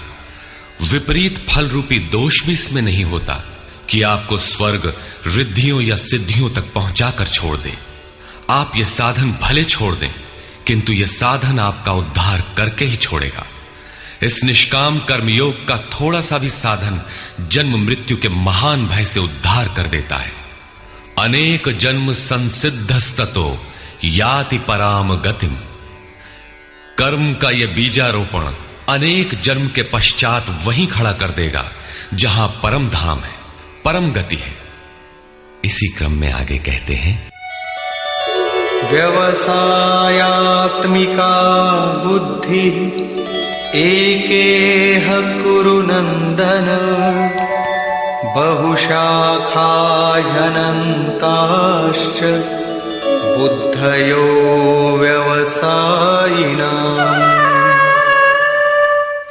अर्जुन, इस निष्काम कर्म योग में क्रियात्मक बुद्धि एक ही है, क्रिया एक है और परिणाम एक ही है। आत्मिक संपत्ति ही स्थिर संपत्ति है। इस संपत्ति को प्रकृति के द्वंद्व में शनैः शनैः अर्जित करना व्यवसाय है। ये व्यवसाय अथवा निश्चयात्मक क्रिया भी एक ही है। तब तो जो लोग बहुत सी क्रियाएं बताते हैं, क्या वे भजन नहीं करते? श्री कृष्ण कहते हैं, हां, वे भजन नहीं करते। उन पुरुषों की बुद्धि अनंत शाखाओं वाली होती है, इसलिए अनंत क्रियाओं का विस्तार कर लेते हैं। यामिमां पुष्पितां वाचं प्रवदन्त्य विपश्चितः वेदवादरता पार्थ नान्यदस्तीति वादिनः कामात्मानः स्वर्गपरा जन्म कर्म फलप्रदां क्रिया विशेष बहुलां भोगैश्वर्य गतिं प्रति। पार्थ, वे कामात्मानः, कामनाओं से युक्त, वेदवादरता, वेद के वाक्यों में अनुरक्त, स्वर्गपराः, स्वर्ग को ही परम लक्ष्य मानते हैं कि इसके आगे कुछ है ही नहीं। ऐसा कहने वाले अविवेकी जन जन्म मृत्यु रूपी फल देने वाली भोग और ऐश्वर्य की प्राप्ति के लिए बहुत सी क्रियाओं का विस्तार कर लेते हैं और दिखावटी शोभा युक्त वाणी में व्यक्त भी करते हैं। अर्थात अविवेकियों की बुद्धि अनंत भेदों वाली होती है। वे फल वाले वाक्य में ही अनुरक्त रहते हैं, वेद के वाक्यों को ही प्रमाण मानते हैं, स्वर्ग को ही श्रेष्ठ मानते हैं। उनकी बुद्धि बहुत सी भेदों वाली है, इसलिए अनंत क्रियाओं की रचना कर लेते हैं। वे नाम तो परम तत्व परमात्मा का ही लेते हैं, किंतु उसकी ओट में अनंत क्रियाओं का विस्तार कर लेते हैं। तो क्या अनंत क्रियाएं कर्म नहीं है? श्री कृष्ण कहते हैं, नहीं, अनंत क्रियाएं कर्म नहीं है। तो वो एक निश्चित क्रिया है क्या? श्री कृष्ण अभी ये नहीं बताते। अभी तो केवल इतना कहते हैं कि अविवेकियों की बुद्धि अनंत शाखाओं वाली होती है, इसलिए वे अनंत क्रियाओं का विस्तार कर लेते हैं। वे केवल विस्तार ही नहीं करते, अपितु आलंकारिक शैली में उसे व्यक्त भी करते हैं। उसका प्रभाव क्या होता है? भोगैश्वर्य प्रसक्तानां तया परितचेतसां व्यवसायात्मिका बुद्धि समाधौ न विधीयते। उनकी वाणी की छाप जिन जिन के चित्त पर पड़ जाती है अर्जुन, उनकी भी बुद्धि नष्ट हो जाती है, न कि वे कुछ पाते हैं। उस वाणी द्वारा हरे हुए चित्त वालों के और भोग ऐश्वर्य में आसक्ति वाले पुरुषों के अंतःकरण में क्रियात्मक बुद्धि नहीं रह जाती। इष्ट में समाधिस्थ करने वाली निश्चयात्मक क्रिया उनमें नहीं होती। ऐसे अविवेकियों की वाणी सुनता कौन है? भोग और ऐश्वर्य में आसक्ति वाले ही सुनते हैं, अधिकारी नहीं सुनता। ऐसे पुरुषों में सम और आदि तत्व में प्रवेश दिलाने वाली निश्चयात्मक क्रिया से संयुक्त बुद्धि नहीं होती। प्रश्न उठता है कि वेद वादरता, जो वेद के वचनों में अनुरक्त हैं, क्या वे भी भूल करते हैं? इस पर श्री कृष्ण कहते हैं,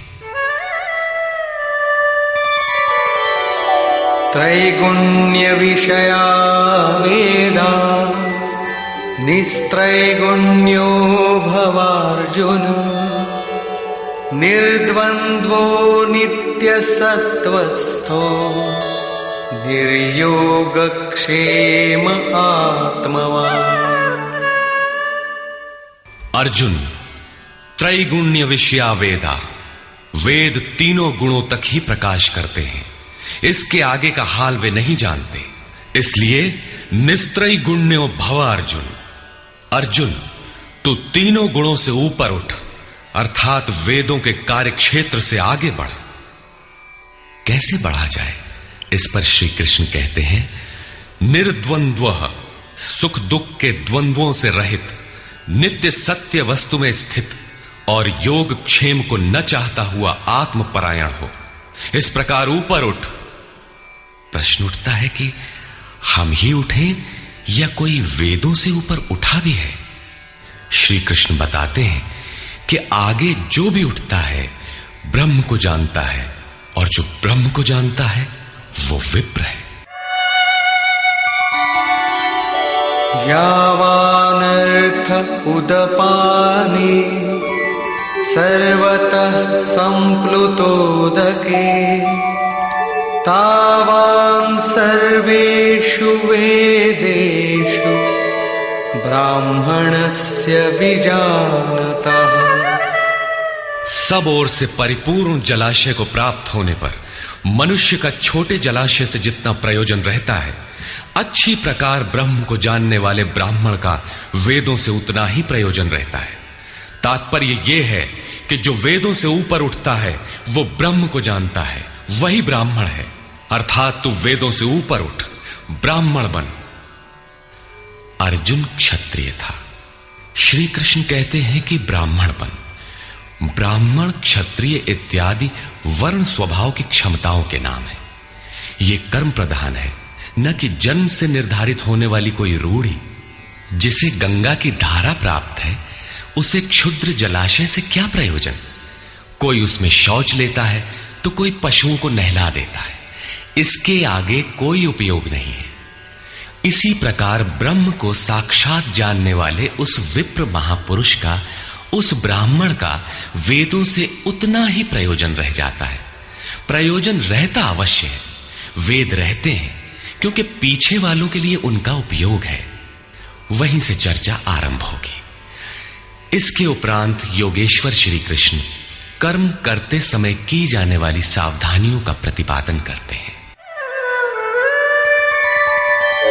कर्मण्येवाधिकारस्ते मा फलेषु कदाचन मा कर्मफलहेतुर्भुर्मा ते संगोस्त्वकर्मणि। कर्म करने में ही तेरा अधिकार हो, फल में कभी नहीं। ऐसा समझ के फल है ही नहीं। फल की वासना वाला भी मत हो और कर्म करने में तेरी अश्रद्धा भी ना हो। अब तक योगेश्वर श्री कृष्ण ने 39वें श्लोक में पहली बार कर्म का नाम लिया, किंतु यह नहीं बताया कि वो कर्म है क्या और उसे करें कैसे। उस कर्म की विशेषताओं पर प्रकाश डाला कि अर्जुन, इस कर्म द्वारा तू कर्मों के बंधन से अच्छी प्रकार छूट जाएगा। अर्जुन, इसमें आरंभ का अर्थात बीज का नाश नहीं है। आरंभ कर दे तो प्रकृति के पास कोई उपाय नहीं कि उसे नष्ट कर दे। अर्जुन, इसमें सीमित फल रूपी दोष भी नहीं है कि स्वर्ग रिद्धियों सिद्धियों में फंसाकर खड़ा कर दे। अर्जुन, इस कर्म का थोड़ा भी साधन जन्म मरण के भय से उद्धार कराने वाला होता है। किंतु अभी तक उन्होंने यह नहीं बताया कि वो कर्म है क्या, किया कैसे जाए। इसी अध्याय के 41वें श्लोक में उन्होंने बताया, अर्जुन, इसमें निश्चयात्मक बुद्धि एक ही है, क्रिया एक ही है। तो क्या बहुत सी क्रिया वाले भजन नहीं करते? श्री कृष्ण कहते हैं, वे कर्म नहीं करते। इसका कारण बताते हुए कहते हैं कि अविवेकियों की बुद्धि अनंत शाखा वाली होती है, इसलिए वे अनंत क्रियाओं का विस्तार कर लेते हैं। वे दिखावटी शोभा युक्त वाणी में इन क्रियाओं को व्यक्त भी करते हैं। उनकी वाणी की छाप जिनके चित्त पर पड़ जाती है, उनकी भी बुद्धि नष्ट हो जाती है। अतः निश्चयात्मक क्रिया एक ही है, लेकिन यह नहीं बताया कि वो क्रिया कौन सी है। 47वें श्लोक में उन्होंने कहा, अर्जुन, कर्म करने में ही तेरा अधिकार है, फल में कभी नहीं। फल की वासना वाला भी मत हो और कर्म करने में तेरी अश्रद्धा ना हो। अर्थात निरंतर करने के लिए उसी में लीन होकर करें। किंतु यह नहीं बताया कि वो कर्म है क्या। प्रायः इस श्लोक का उद्धरण देकर लोग कहते हैं कि कुछ भी करो, केवल फल की कामना मत करो, हो गया निष्काम कर्म योग। किंतु अभी तक श्री कृष्ण ने बताया ही नहीं कि कर्म है कौन सा जिसे करें। यहां पर केवल कर्म की विशेषताओं पर प्रकाश डाला कि कर्म देता क्या है और कर्म को करते समय बरती जाने वाली सावधानियां क्या हैं, उन पर प्रकाश डाला। प्रश्न ज्यों का त्यों बना हुआ है, जिसे योगेश्वर आगे अध्याय 3-4 में स्पष्ट करेंगे। पुनः इसी पर बल देते हैं। योगस्थः कुरु कर्माणि संगं त्यक्त्वा धनंजय सिद्ध्य सिद्ध्योः समो भूत्वा समत्वं योग उच्यते। धनंजय, आसक्ति और संग दोष को त्याग कर सिद्धि और असिद्धि में समान भाव रखकर योग में स्थित होकर कर्म कर। कौन सा कर्म? निष्काम कर्म कर। समत्वम योग उच्यते।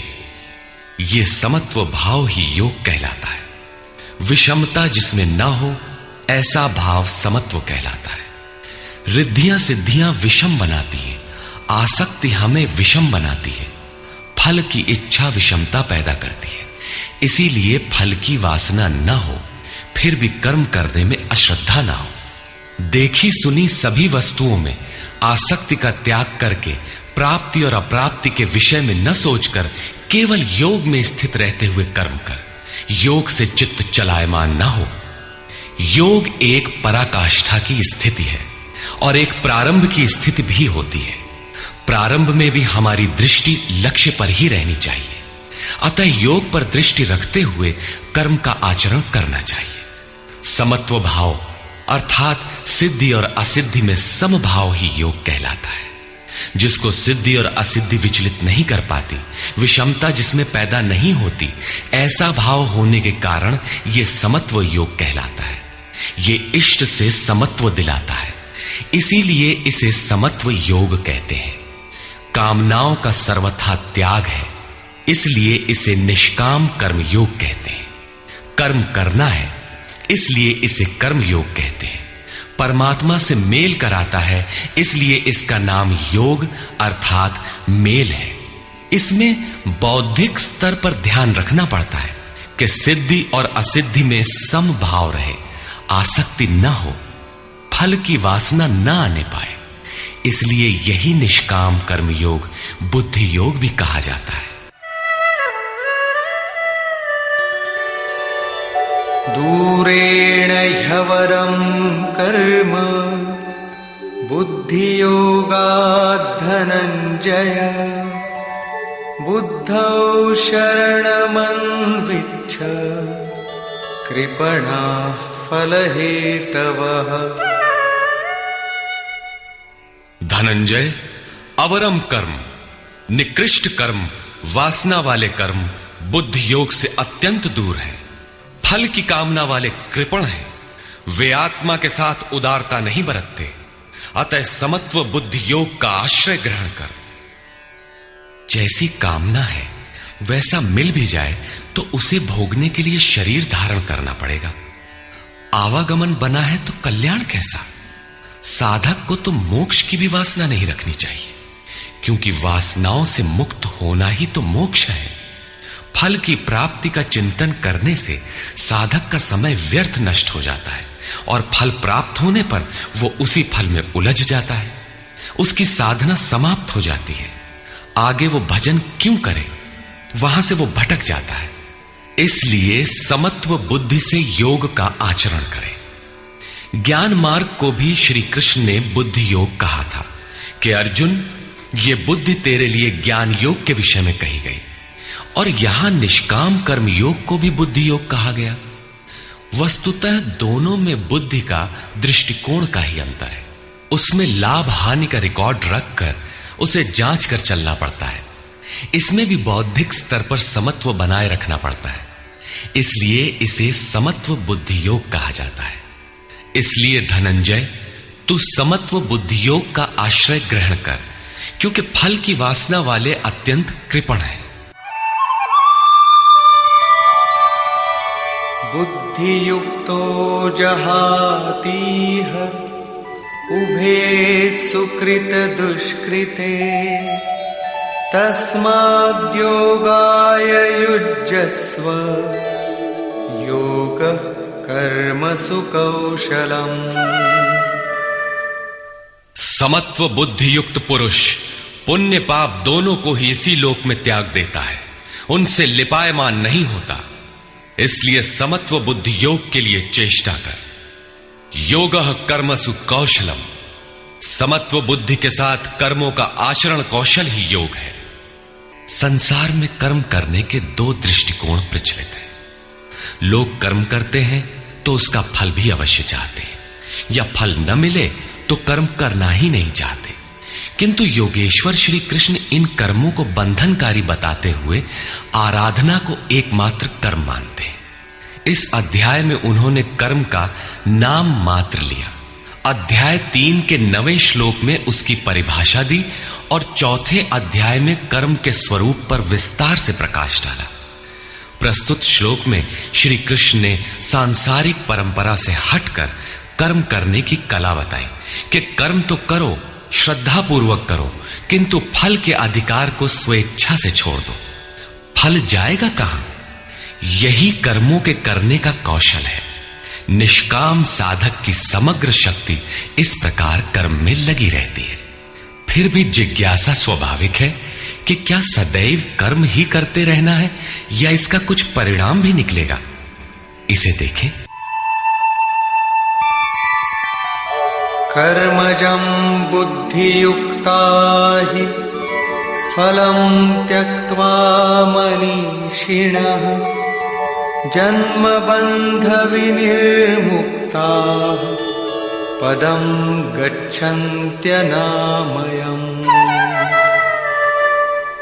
बुद्धि योग से युक्त ज्ञानी जन कर्मों से उत्पन्न होने वाले फल को त्याग कर जन्म और मृत्यु के बंधन से छूट जाते हैं।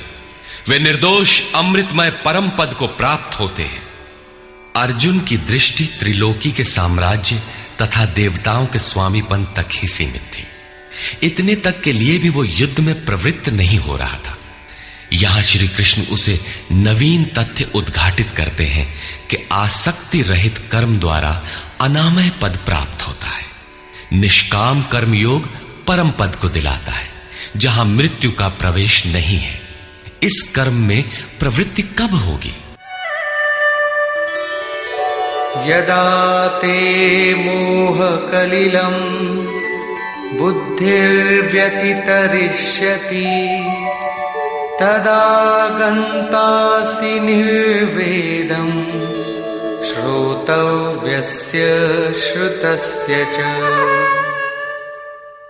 जिस काल में तेरी साधक की बुद्धि मोह रूपी दलदल को पूर्णतः पार कर लेगी, लेश मात्र भी मोह न रह जाए, उस समय जो सुनने योग्य है उसे तू सुन सकेगा और सुने हुए के अनुसार वैराग्य को प्राप्त हो सकेगा, अर्थात उसे आचरण में ढाल सकेगा।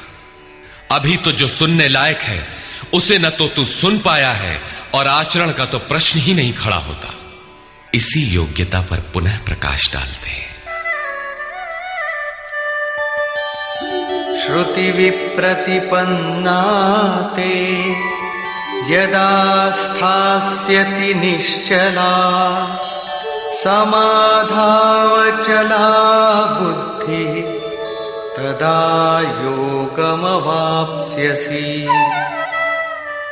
अनेक प्रकार के वेद वाक्यों को सुनकर विचलित हुई तेरी बुद्धि जब परमात्म स्वरूप में समाधिस्थ होकर अचल स्थिर ठहर जाएगी, तब तू समत्व योग को प्राप्त होगा, पूर्ण समस्थिति को प्राप्त करेगा, जिसे अनामय परम पद कहते हैं। यही योग की पराकाष्ठा है और यही अप्राप्त की प्राप्ति है। वेदों से तो शिक्षा ही मिलती है, किंतु श्री कृष्ण कहते हैं श्रुति विप्रतिपन्ना। श्रुतियों के अनेक सिद्धांतों को सुनने से बुद्धि विचलित हो जाती है।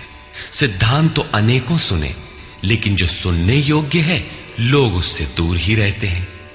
ये विचलित बुद्धि जिस समय समाधि में स्थिर हो जाएगी, तब तू योग की पराकाष्ठा अमृत पद को प्राप्त करेगा। इस पर अर्जुन की उत्कंठा स्वाभाविक थी कि वे महापुरुष कैसे होते हैं जो अनामय परम पद में स्थित है, समाधि में जिनकी बुद्धि स्थिर है। उसने प्रश्न किया। अर्जुन उवाच।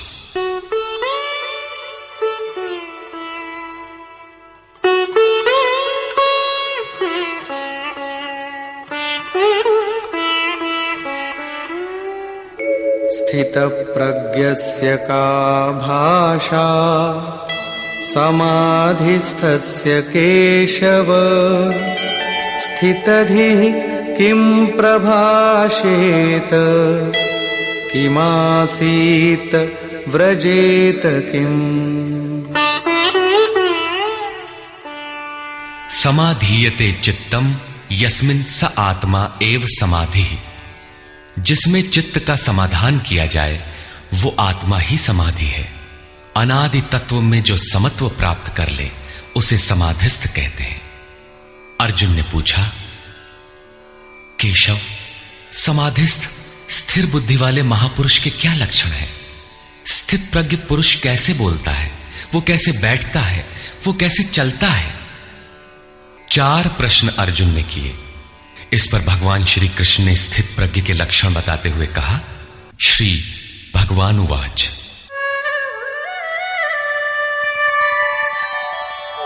प्रजहाति यदा कामान् सर्वान् पार्थमनोगतान् आत्मन्येवात्मना तुष्टः स्थितप्रज्ञस्तदुच्यते। पार्थ, जब मनुष्य मन में स्थित संपूर्ण कामनाओं को त्याग देता है तब वो आत्मा से ही आत्मा में संतुष्ट हुआ स्थिर बुद्धि वाला कहा जाता है। कामनाओं के त्याग पर ही आत्मा का दिग्दर्शन होता है। ऐसा आत्माराम आत्मतृप्त महापुरुष ही स्थित प्रज्ञ है। दुःखेष्वनुद्विग्नमनाः सुखेषु विगतस्पृहः वीतरागभयक्रोधः स्थितधीर्मुनिरुच्यते। दैहिक, दैविक तथा भौतिक दुखों में जिसका मन उद्विग्न नहीं होता, सुखों की प्राप्ति में जिसकी स्पृहा दूर हो गई है तथा जिसके राग, भय और क्रोध नष्ट हो गए हैं, मननशीलता की चरम सीमा पर पहुंचा हुआ मुनि स्थित प्रज्ञ कहा जाता है। उसके अन्य लक्षण बताते हैं। यः सर्वत्रानभिस्नेहः तत्तत्प्राप्य शुभाशुभम् नाभिनन्दति न द्वेष्टि तस्य प्रज्ञा प्रतिष्ठिता। जो पुरुष सर्वत्र स्नेह रहित हुआ, शुभ अथवा अशुभ को प्राप्त होकर न तो प्रसन्न होता है और न द्वेष करता है, उसकी बुद्धि स्थिर है। शुभ वो है जो परमात्म स्वरूप में लगाता है, अशुभ वो है जो प्रकृति की ओर ले जाने वाला होता है। किंतु स्थित प्रज्ञ पुरुष अनुकूल परिस्थितियों से न प्रसन्न होता है और न प्रतिकूल परिस्थितियों से द्वेष करता है, क्योंकि प्राप्त होने योग्य वस्तु न उससे भिन्न है और न पतित करने वाले विकार ही उसके लिए है। अर्थात अब साधन से उसका अपना कोई प्रयोजन नहीं रहा। ऐसा व्यक्ति स्थित प्रज्ञ कहा जाता है। यदा संहरते चायं कूर्मोऽङ्गानीव सर्वशः इन्द्रियाणीन्द्रियार्थेभ्यः तस्य प्रज्ञा प्रतिष्ठिता। जिस प्रकार कछुआ अपने अंगों को समेट लेता है, ठीक वैसे ही ये पुरुष जब सब ओर से अपने अंगों को समेट लेता है तब उसकी बुद्धि स्थिर होती है। खतरे को देखते ही कछुआ जिस प्रकार अपने सिर और पैर समेट लेता है, ठीक इसी प्रकार जो पुरुष विषयों में विचरती हुई इंद्रियों को सब ओर से समेटकर हृदय देश में निरोध कर लेता है, उस काल में उस पुरुष की बुद्धि स्थिर होती है। किंतु ये तो एक दृष्टांत मात्र है। खतरे का एहसास मिटते ही कछुआ तो अपने अंगों को पुनः फैला देता है। क्या इसी प्रकार स्थित प्रज्ञ महापुरुष भी विषयों में रस लेने लगता है? इस पर कहते हैं, विषया विनिवर्तन्ते निराहारस्य देहिनः रसवर्जं रसोऽप्यस्य परं दृष्ट्वा निवर्तते। इंद्रियों द्वारा विषयों को न ग्रहण करने वाले पुरुषों के विषय तो निवृत्त हो जाते हैं, क्योंकि वे ग्रहण ही नहीं करते, किंतु उनका राग नहीं निवृत्त होता, आसक्ति लगी रहती है। संपूर्ण इंद्रियों को विषयों से समेटने वाले निष्काम कर्मी का राग भी परम दृष्टवा, परम तत्व परमात्मा का साक्षात्कार करके निवृत्त हो जाता है। महापुरुष कछुए की तरह अपनी इंद्रियों को विषयों में नहीं फैलाता। एक बार जब इंद्रियां सिमट गईं तो संस्कार ही मिट जाते हैं, पुनः वे नहीं निकलते। निष्काम कर्मयोग के आचरण द्वारा परमात्मा के प्रत्यक्ष दर्शन के साथ उस पुरुष का विषयों से राग भी निवृत्त हो जाता है। प्रायः चिंतन पथ में हठ करते हैं। हठ से इंद्रियों को रोककर वे विषय से तो निवृत्त हो जाते हैं, किंतु मन में उनका चिंतन राग लगा रहता है। ये आसक्ति परम दृष्टवा परमात्मा का साक्षात्कार करने के बाद ही निवृत्त होती है, इसके पूर्व नहीं। पूज्य महाराज जी इस संबंध में अपनी एक घटना बताया करते थे। गृह त्याग से पूर्व उन्हें 3 बार आकाशवाणियां हुई थी। हमने पूछा, महाराज जी आपको आकाशवाणी क्यों हुई, हम लोगों को तो नहीं हुई? तब इस पर महाराज जी कहे, हो ई शंका मोहू के बही रही, अर्थात ये संदेह मुझे भी हुआ था। तब अनुभव में आया कि मैं 7 जन्म से लगातार साधु हूं।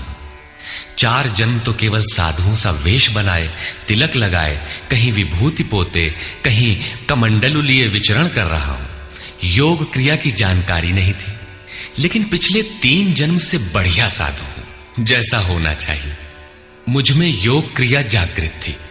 पिछले जन्म में पार लग चला था, निवृत्ति हो चली थी, किंतु 2 इच्छाएं रह गई थी, एक तो स्त्री और दूसरी गांजा। अंतर मन में इच्छाएं थीं, किंतु बाहर से हमने शरीर को दृढ़ रखा। मन में वासना लगी थी, इसलिए जन्म लेना पड़ा। जन्म लेते ही भगवान ने थोड़े ही समय में सब दिखा सुनाकर निवृत्ति दिला दी। 2-3 चटकना दिया और साधु बना दिया। ठीक यही बात श्री कृष्ण कहते हैं कि इंद्रियों द्वारा विषयों को न ग्रहण करने वाले पुरुष के भी विषय तो निवृत्त हो जाते हैं, किंतु साधना द्वारा परम पुरुष परमात्मा का साक्षात्कार कर लेने पर वो विषयों के राग से भी निवृत्त हो जाता है। अतः जब तक साक्षात्कार न हो कर्म करना है। इंद्रियों को विषयों से समेटना कठिन है। इस पर प्रकाश डालते हैं, यततो ह्यपि कौन्तेय पुरुषस्य विपश्चितः इंद्रियाणि प्रमाथीनि हरन्ति प्रसभं मनः। कौन्तेय, प्रयत्न करने वाले मेधावी पुरुष की प्रमथनशील इंद्रियां उसके मन को बलात् हर लेती हैं, विचलित कर देती हैं। इसलिए तानि सर्वाणि संयम्य युक्त आसीत मत्परः वशे हि यस्येन्द्रियाणि तस्य प्रज्ञा प्रतिष्ठिता। उन संपूर्ण इंद्रियों को संयत करके योग से युक्त और समर्पण के साथ मेरे आश्रित हो, क्योंकि जिस पुरुष की इंद्रियां वश में होती हैं उसी की बुद्धि स्थिर होती है। यहां योगेश्वर श्री कृष्ण साधन के निषेधात्मक अवयवों के साथ उसके विधेयात्मक पहलू पर जोर देते हैं। केवल संयम और निषेध से इंद्रियां वश में नहीं होती। समर्पण के साथ इष्ट चिंतन अनिवार्य है। इष्ट चिंतन के अभाव में विषय चिंतन होगा, जिसके कुपरिणाम श्री कृष्ण के ही शब्दों में देखें।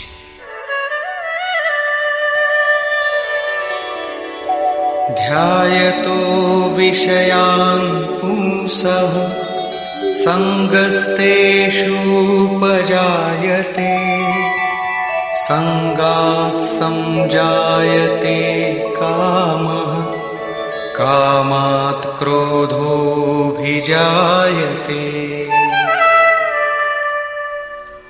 विषयों का चिंतन करने वाले पुरुष की उन विषयों में आसक्ति हो जाती है। आसक्ति से कामना उत्पन्न होती है। कामना पूर्ति में व्यवधान आने से क्रोध उत्पन्न होता है। क्रोध किसे जन्म देता है? क्रोधाद् भवति सम्मोहः सम्मोहात् स्मृतिविभ्रमः स्मृतिभ्रंशात् बुद्धिनाशो बुद्धिनाशात् प्रणश्यति। क्रोध से विशेष मूढ़ता अर्थात अविवेक उत्पन्न होता है। नित्य अनित्य वस्तु का विचार नहीं रह जाता। अविवेक से स्मरण शक्ति भ्रमित हो जाती है, जैसा अर्जुन को हुआ था। भ्रमतीव च मे मनः।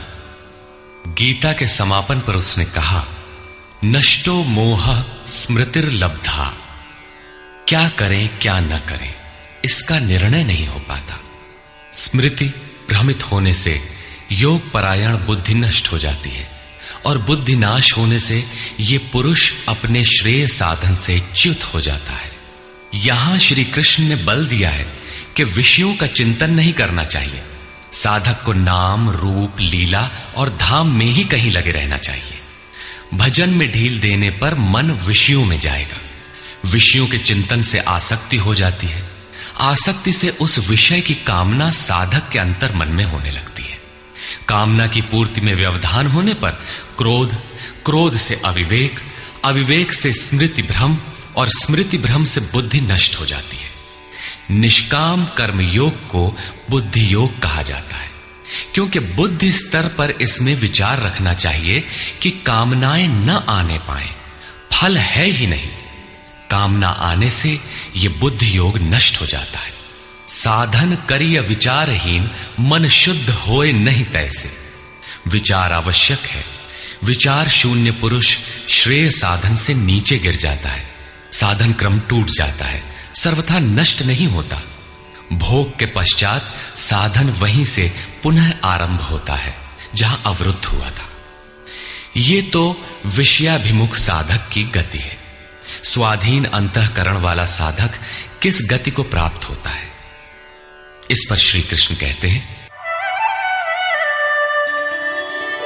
रागद्वेष वियुक्तैस्तु विषयानीन्द्रियैश्चरन् आत्मवश्यैर्विधेयात्मा प्रसादमधिगच्छति। आत्मा की विधि को प्राप्त प्रत्यक्षदर्शी महापुरुष राग द्वेष से रहित वश में की हुई अपनी इंद्रियों द्वारा विषयान चरण, विषयों में विचरता हुआ भी प्रसाद मधिगच्छति, अंतःकरण की निर्मलता को प्राप्त होता है। वो अपनी भाव दृष्टि में रहता है। महापुरुष के लिए विधि निषेध नहीं रह जाते। उसके लिए कहीं अशुभ नहीं रहता जिससे वो बचाव करे, तथा उसके लिए कोई शुभ शेष नहीं रह जाता जिसकी वो कामना करे।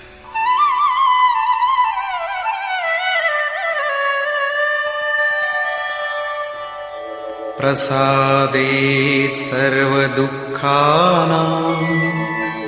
हानिरस्योपजायते प्रसन्नचेतसो याशु बुद्धिः पर्यवतिष्ठते। भगवान के पूर्ण कृपा प्रसाद भगवत्ता से संयुक्त होने पर इसके संपूर्ण दुखों का अभाव हो जाता है। दुखालयम अशाश्वतम, संसार का अभाव हो जाता है और उस प्रसन्न चित्त वाले पुरुष की बुद्धि शीघ्र ही अच्छी प्रकार स्थिर हो जाती है। किंतु जो योग युक्त नहीं है उनकी दशा पर प्रकाश डालते हैं। नास्ति बुद्धिरयुक्तस्य न चायुक्तस्य भावना न चाभावयतः शान्तिः अशान्तस्य कुतः सुखम्। योग साधन रहित पुरुष के अंतःकरण में निष्काम कर्मयुक्त बुद्धि नहीं होती। उस अयुक्त के अंतःकरण में भाव भी नहीं होता। भावना रहित पुरुष को शांति कहां और अशांत पुरुष को सुख कहां। योग क्रिया करने से कुछ दिखाई पड़ने पर ही भाव बनता है।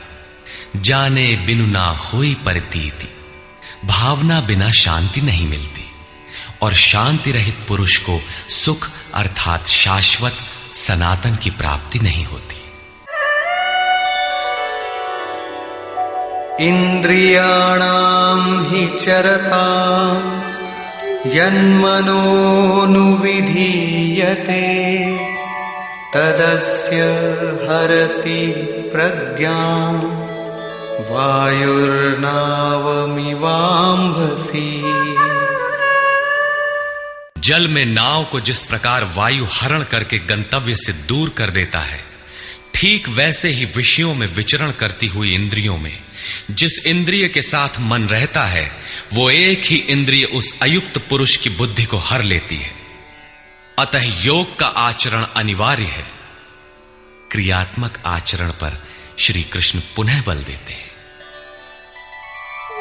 तस्माद्यस्य महाबाहो निगृहीतानि सर्वशः इंद्रियाणीन्द्रियार्थेभ्यः तस्य प्रज्ञा प्रतिष्ठिता। इससे हे महाबाहो, जिस पुरुष की इंद्रियां इंद्रियों के विषयों से सर्वथा वश में की हुई होती हैं, उसकी बुद्धि स्थिर होती है। बाहु कार्य क्षेत्र का प्रतीक है। भगवान महाबाहु एवं आजानुबाहु कहे जाते हैं। वे बिना हाथ पैर के सर्वत्र कार्य करते हैं। उनमें जो प्रवेश पाता है या जो उसी भगवत्ता की ओर अग्रसर है, वो भी महाबाहु है। श्री कृष्ण और अर्जुन दोनों को महाबाहु कहा गया है।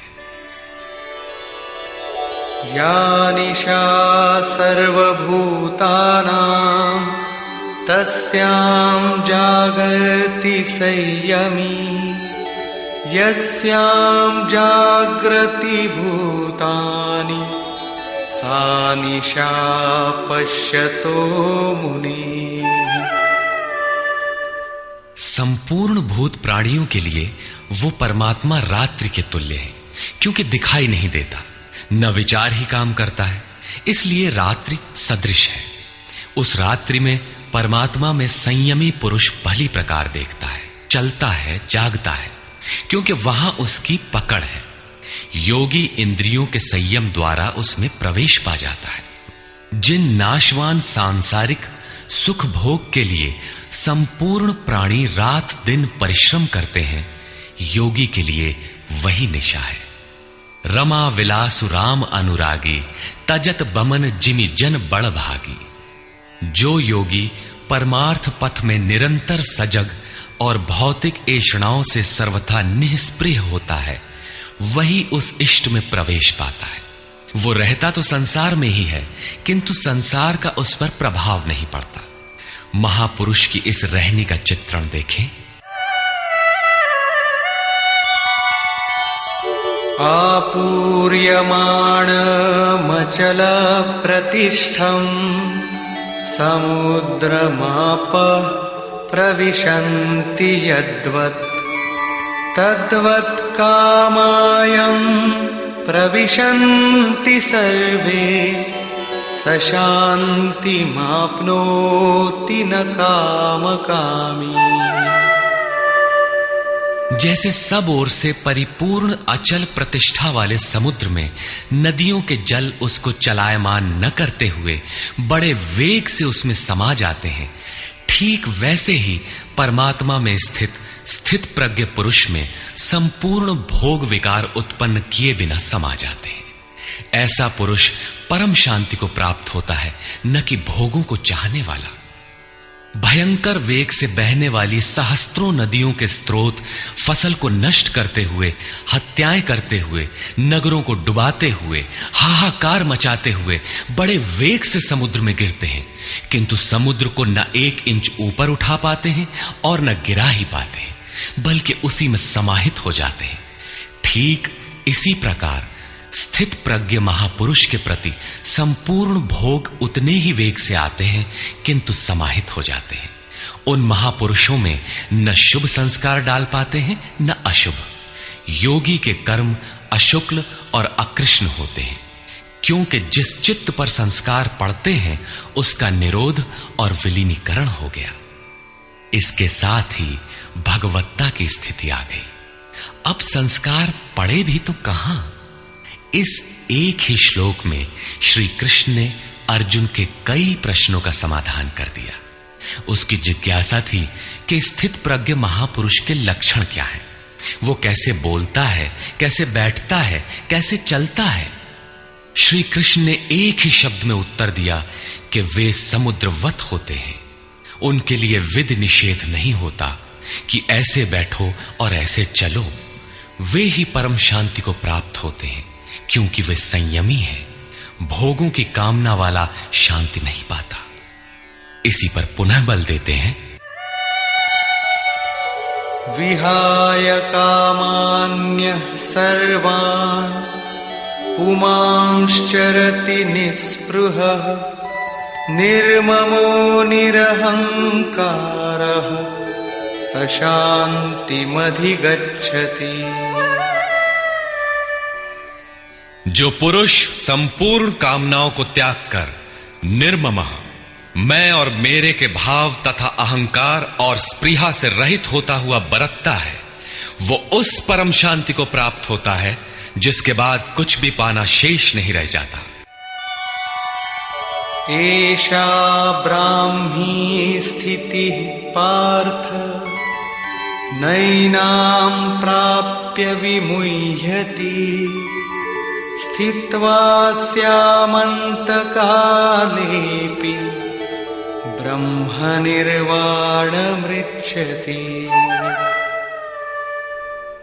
पार्थ, उपर्युक्त स्थिति ब्रह्म को प्राप्त हुए पुरुष की स्थिति है। समुद्रवत उन महापुरुषों में विषय नदियों की तरह समा जाते हैं। वे पूर्ण संयमी और प्रत्यक्षता परमात्मदर्शी हैं। केवल अहम ब्रह्मास्मि पढ़ लेने या रट लेने से यह स्थिति नहीं मिलती। साधन करके ही इस ब्रह्म की स्थिति को पाया जाता है। ऐसा महापुरुष ब्रह्म निष्ठा में स्थित रहते हुए शरीर के अंत काल में भी ब्रह्मानंद को ही प्राप्त होता है। निष्कर्ष, प्रायः कुछ लोग कहते हैं कि दूसरे अध्याय में गीता पूर्ण हो गई, किंतु यदि केवल कर्म का नाम मात्र लेने से कर्म पूरा हो जाता हो तब तो गीता का समापन माना जा सकता है।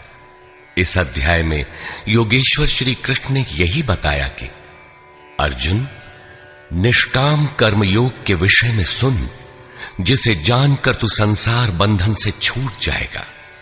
कर्म करने में तेरा अधिकार है, फल में कभी नहीं।